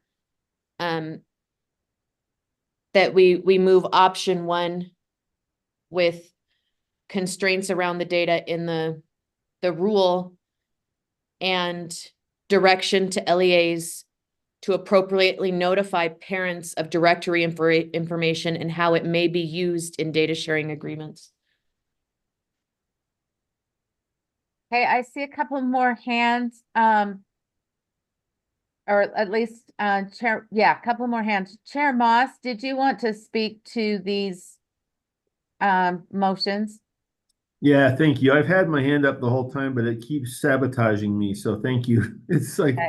I'll Sorry look about up and I see that it's gone. No, it's not you. It literally just disappeared. So no, thank you. I guess I have one quick question, and maybe I missed this. Currently, when an LEA wants to have this information shared, a district LEA, do they have to get an opt-in to have to receive that information or share it with another district or district school? I can speak to that, Chair, if you'd like. Please, thank you. Yeah, so currently for the schools that are honoring this request, they're doing so using FERPA's directory information exception. So as Member Bogus just mentioned, parents have an opportunity to opt out at the beginning of the year.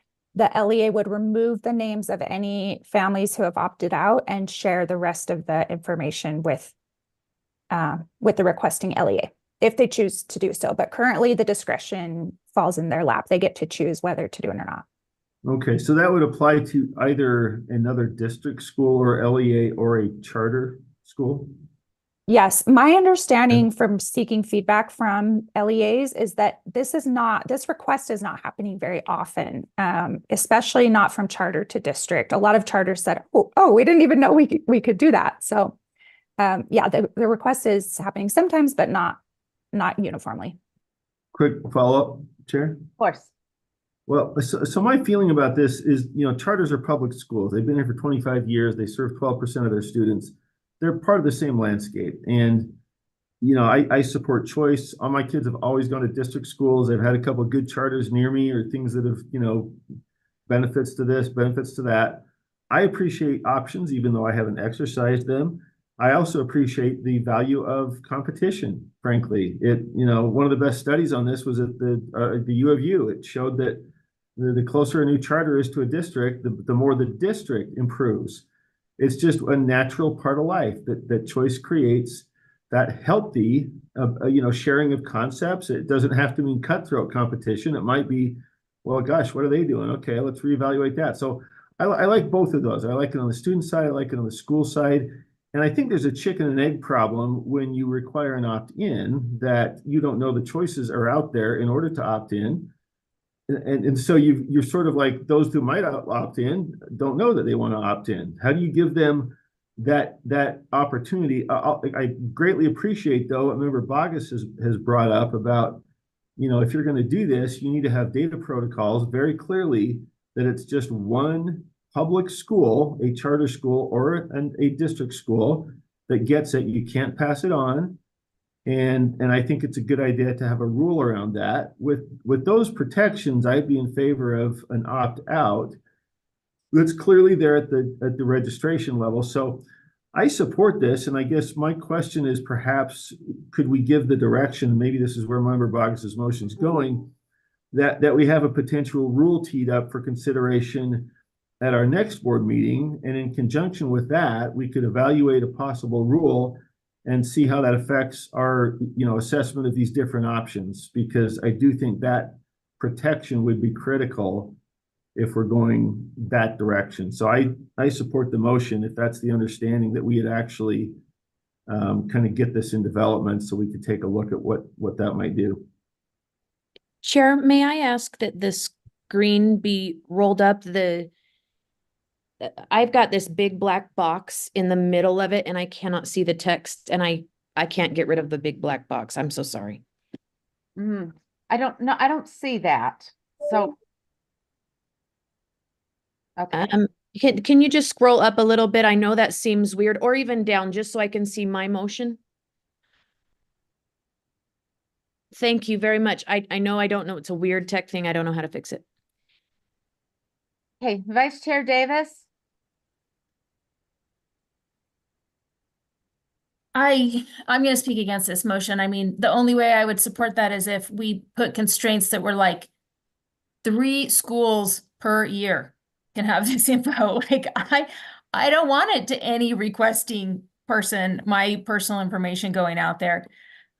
So I'm going to vote no on this amendment. I still propose that, but I am still willing to make a policy lever and force our LEAs when people register to have an opt-in so that parents who are like, I want to know everything that's out there, send it on my way, can share their information. I think that's important too. And not done at the state level, or if people are more comfortable with it, have the USBE send one email to every parent out there in the whole system. Do you want this information? It's better if the locals have to do it because that's who the parents trust already. But anyway, I vote no on this, but I speak for mine. Thanks. Chair Moss.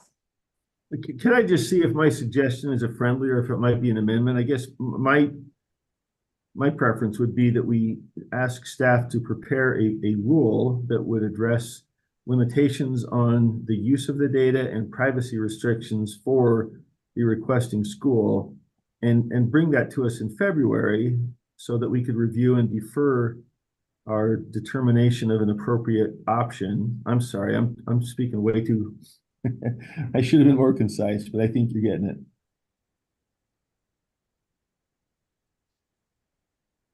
I would like to add on to that also cost. I mean, we're talking Can about. I just make sure I got my part first? Yes, go ahead. That doesn't, for consideration of the rule and the options that were presented today, so that those could be reviewed in combination. Sorry, Chair. I just want to make sure that part was up there before you. Yeah. Have we got Yeah, thank you. what you Sorry. want there? Okay. And I can't do an amendment to amendment, so never mind. Okay. Is that a friendly, or do I need to bring that up to a vote, Member Bogus? Sir, I believe that this is a friendly. I believe it encompasses even some of the things I said. And I would offer that if we were to work together on this, to maybe even add the language that the opt-out be explicitly noticed to parents in this whole process, and have that what's the word I'm looking for, overtly appear in the rule, so that parents know. And hopefully, I don't think it fully addresses Member Davis's concerns, but hopefully it addresses some of them. And I would love to be a part of looking at that rule to ensure that our students are protected at every level. Those are my thoughts. I do view it as a friendly, and I think if I hear Member Norton, that hers is as well. Okay, yeah, So I if was there's- just gonna say, because with the free market that we are all living in, I think that's part of this. And obviously USBE sees that there's a value to their services. There's also, and a cost to their services. And I think the LEA should be able to appropriately place that on their list. You know, nope, they can't charge $1 million, but they should be able to recover the cost of putting this information together. So I feel like the cost issue should be addressed. Vice Chair Davis? Yeah, I'm just wondering if the motion maker would consider having two options brought forward. An opt-out option with the instructions and parameters and who's going to do what, and an opt-in option with the instructions and parameters and who would do what. Because this is important information. This is like where you live. You have school-aged children. I mean, it's important. Potentially your phone number, your email address. So I think, man, we gotta, if there were like, you know, 10 people this was going to be shared with, maybe, and we could really control, but there's potentially just so many. So I think we have to be really careful here. So Chair, if that was for me, does that go to my motion? Yes. Yeah, I'd consider that friendly. In fact, what I was thinking here is that the rule would come back for consideration so we could see what that looks like and then bring back all the options we looked at today, which includes the opt-in, opt-outs, right? So I'm just thinking we defer that conversation until we can do it with a rule in place and then see how we feel. And maybe to your point, I wasn't even thinking one or two. I was thinking the whole gamut of what we had today. Unless folks are interested in shrinking it. The problem is we're at 12:30, so. You can't do the whole gamut in a rule. No. I'm not saying that. We had a gamut today of options we might choose. I'm saying we defer that selection to next time and that we have a rule to consider in connection with that choice. Because I think if we have a rule, that might affect what we feel comfortable about within those choices, right? Which included, I think, a couple opt-ins and a couple opt-outs. So to make this a little more simplified, are we saying that what we would like to do here is just defer this to our next meeting, and in the meantime, we get together and put, or do we need to have an official motion for that? Or can Well, we?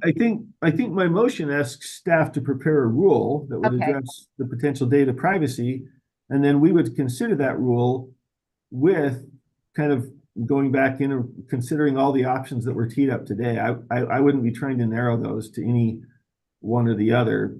So they can look at our discussion. Yeah, we could. Right. Katie.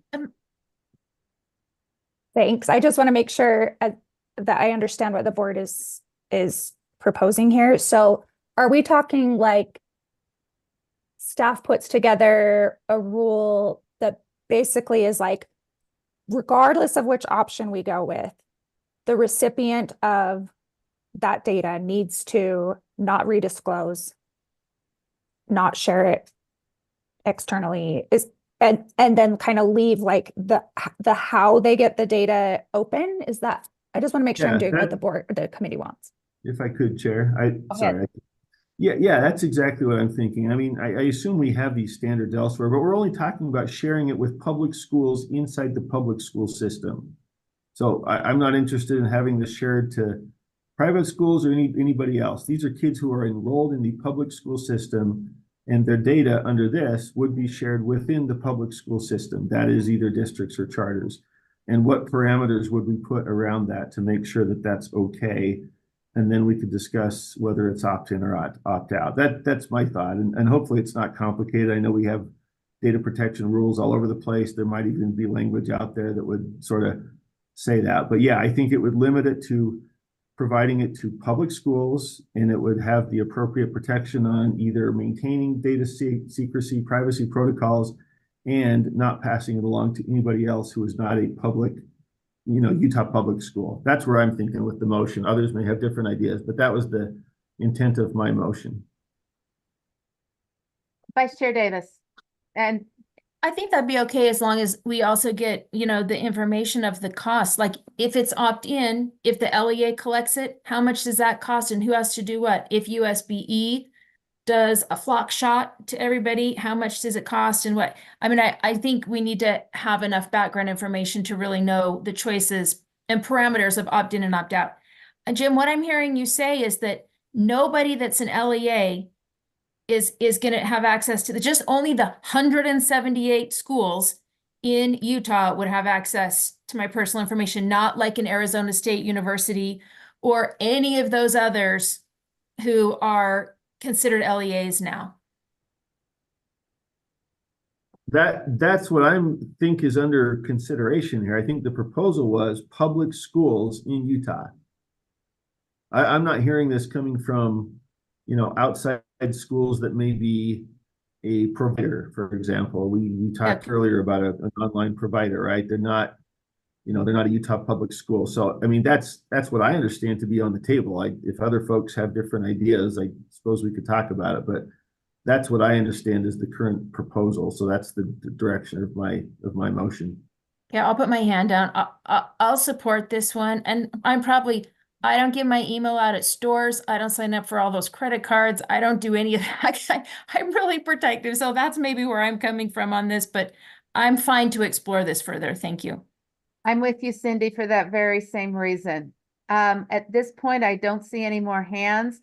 The motion before the board is that the Finance Committee directs staff to prepare a rule to address limitations on the use of the data and privacy restrictions for the requesting public school and bring it to the February meeting for consideration of the rule and the options presented. And that's the February committee meeting is my intent. Is that how everybody understood it? Yeah. I guess. All right. So board member Straight, committee member Straight. Yeah, I'll support this motion. I want to see it move forward, but I see nothing in the motion about the concern that three of us have brought up in regards to cost. I agree.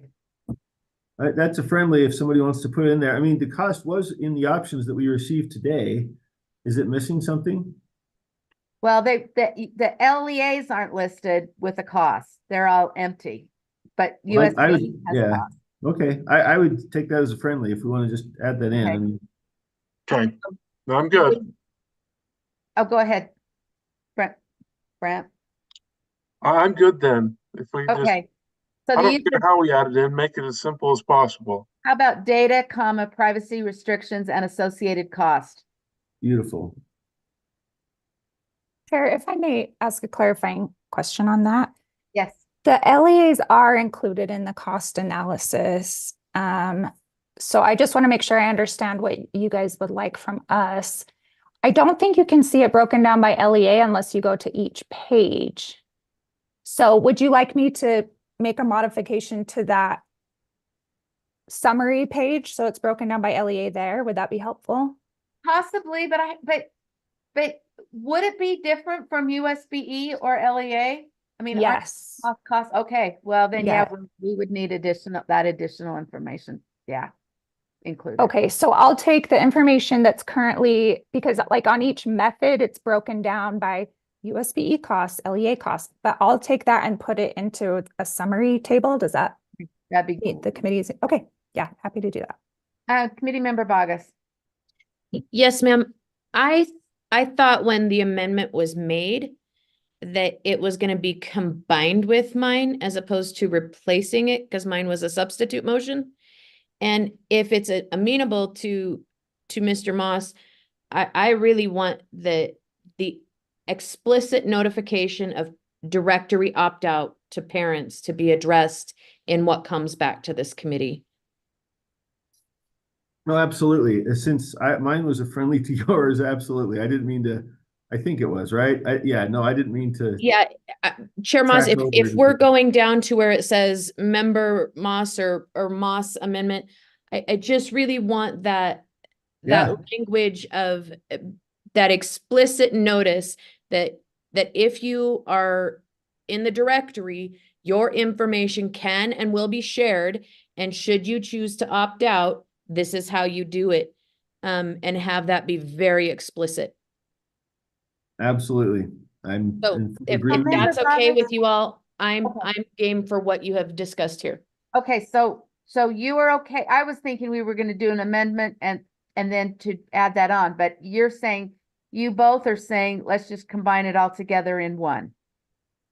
I'm good with that if Chair Moss is good with Sounds that. good to me. Yeah, we just need to reference that explicit. Okay, I'm gonna read it one notification. last time and then let's please vote on it because we are so far over that you're all gonna be falling apart from hunger during our next meeting. Okay, the Finance Committee approves option 1 with the constraints around the data in board rule and direction to the LEAs appropriately notify parents of the directory opt-out options. The Finance Committee directs staff to prepare a rule to address limitations on the use of the data, privacy restrictions, and the associated costs for the requesting public school and bring it to the February committee meeting for consideration of the rule and the options presented. Go ahead and please vote. Wait, we just changed that and didn't have a chance to speak on it. This changes it to option 1, and I don't support Yeah. option 1. That Before, wasn't Jim my intent. said it was a rule exploring the parameters and ideas of option 1 and the opt-in, which is the last 3 on the sheet. And in the interest of time, if I could be informal, it wasn't that the rule would explore it. The rule would provide the data protection for whatever options, and then we would This pick is our saying we options. approve option 1 in the making get of the that. rule. No, I get that. Yeah, that was not the intent. My intent was to defer that, bring all the options back with Member Bogus's, mention of the explicit notice of opt-out, if that's the part of So the we data need to protocol. separate But those again. yeah, I'm not saying option 1. So if Member Bogus is okay with that, my intent there was to defer the selection of an option until we see the rule and this kind of language you're talking about with the notification of specific opt-out. So And Is that that- is, if I can be informal, that is fine with me. I just really want that language about explicit notification of opt-out of directory information.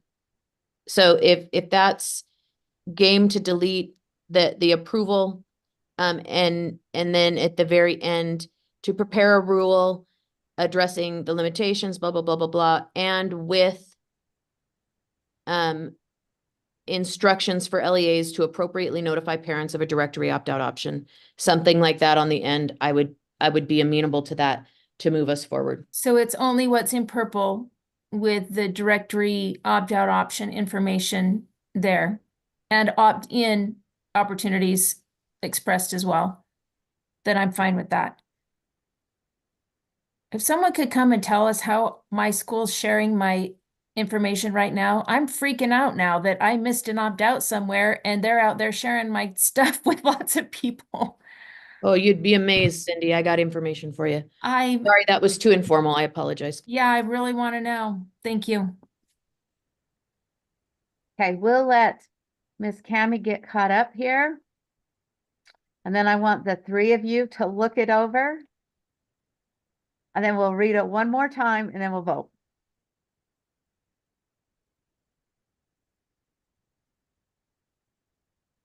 Chair Norton, I'm so sorry. I still have that big black box. And if you could either move it down, that's perfect.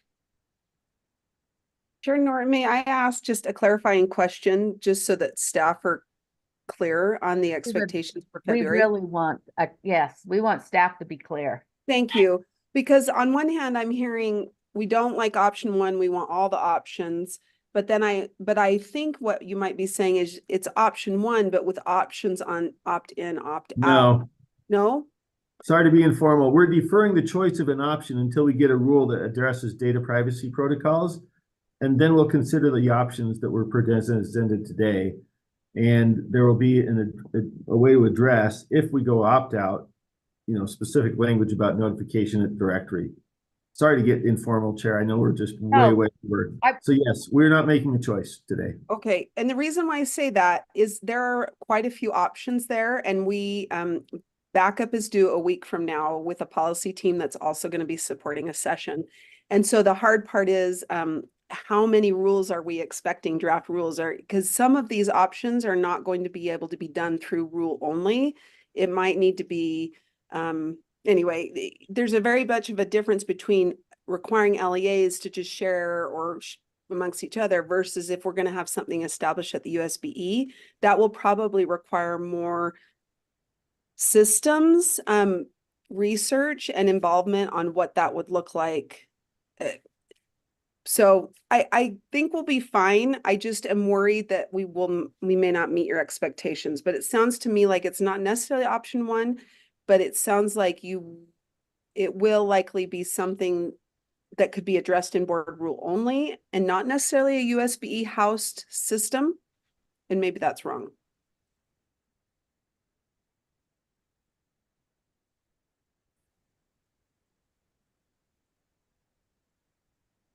And Katie, were your questions the same as mine of like, what was the expectation to bring back? Yeah, I feel like I had clarity until we got to the directory opt-out option. And I'll tell you why I'm unclear on that. Many of the options that we've presented to you would not share information via the directory information opt-out exception. It would be through parent consent. So I'm just a little unclear on how to draft something for that while also leaving it open to all the options, if that makes sense. Cindy? That's why I suggested two in the beginning. A rule that really fleshes out an opt-out option and a rule and costs, and a rule that fleshes out the opt-in option and costs and who would do what. And Hey, you know what? We are going totally informal. So all of you just speak and let's get this okay out so we're clear. I guess I'll just say that in order for us to know how to draft that, we'd kind of need to know which option, like doing that, separating that into a couple different options, to me feels like the equivalent of choosing an option so that we would know where to go. I'd be good with an opt-in and opt-out rule language, and then we have the full menu of options brought back. Whichever one we pick could then go into the, the rule option, right? Okay, one last clarifying question. I'm happy to do that. With the opt-in, opt-out option, are we talking that opt-in and opt-out happens at the LEA level? I think that's the assumption, right? Although there are USB-A or USB-E options in there. I'm sorry to hog the conversation here, Kristen. I'm chair. I think we have to. I think it's kind of, this is a you and Christina and Cindy conversation. Yeah. Okay. Given the clarification to Katie. So go. So if that works, I mean, if there's a basic rule that says you won't share it, you'll put in these privacy protocols in your system. You'll only receive it and not pass it along. And there's a slight tweak to that if it's an opt-in, and then you could just separate them out. I mean, I'm picturing a couple of paragraphs. I could be wrong, but one of those would be the opt-in, opt-out. And then as we come, but I'm fine with Cindy's idea too. If we want to pick one, I don't know if we have time, but if we wanted to pick one that's an opt-out, one that's the opt-in, I just don't know if we have time for that. So that's why I suggested deferring the whole selection part until we could look at it with a rule, which would itself have the ability to relate to either an opt-in or an opt-out selection. I'm fine with what Jim just said. Create a rule with all the privacy implications listed, have one section that would discuss parameters, who does what and cost of opt-out, and one section that says parameters and who does what and cost of opt-in. And we choose from those when we come back, understanding the data privacy. Okay, and I should do that, those opt-in and opt-out options as if they're happening at the LEA level. I'm clarifying because the cost will differ based on whether I think USBE is collecting it or the LEA. You could do I would both. offer the LEA level. I think you could do both, and just the only difference we're gonna know is the cost. So we can make that decision. And I think Okay. some of that cost is in the memo we had today, is it not? Yeah. It is, yeah. Okay. So I'm Yeah, looking you- at drafting 4. One for if the LEA does it opt-in, one for if the LEA does it opt-out, one for if USB does it opt-in, one for if USB does it opt-out. For versions of the rule, Yeah. I guess Well, that's, I think it'd be 3, because what would USB be opting out of? Oh, I mean, who is collecting the opt-in or the opt-out? Is the LEA collecting it or is USBE collecting it? because the student knows that their information might be shared with us, I assume, when they enroll, but they don't know that we might be passing it to a different LEA. Yeah. If that's a district or So- charter, right? So 4 paragraphs.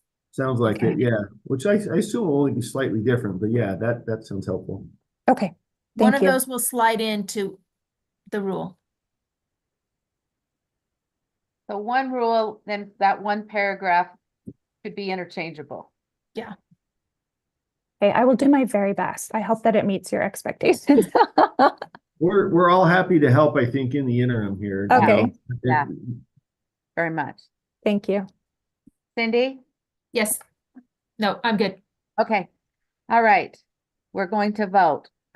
The Finance Committee directs staff to prepare a rule to address limitations on the use of the data, privacy restrictions, and associated costs for the requesting public school and bring it to the February committee meeting for the consideration of the rule and the options presented. Committee members, go ahead and vote.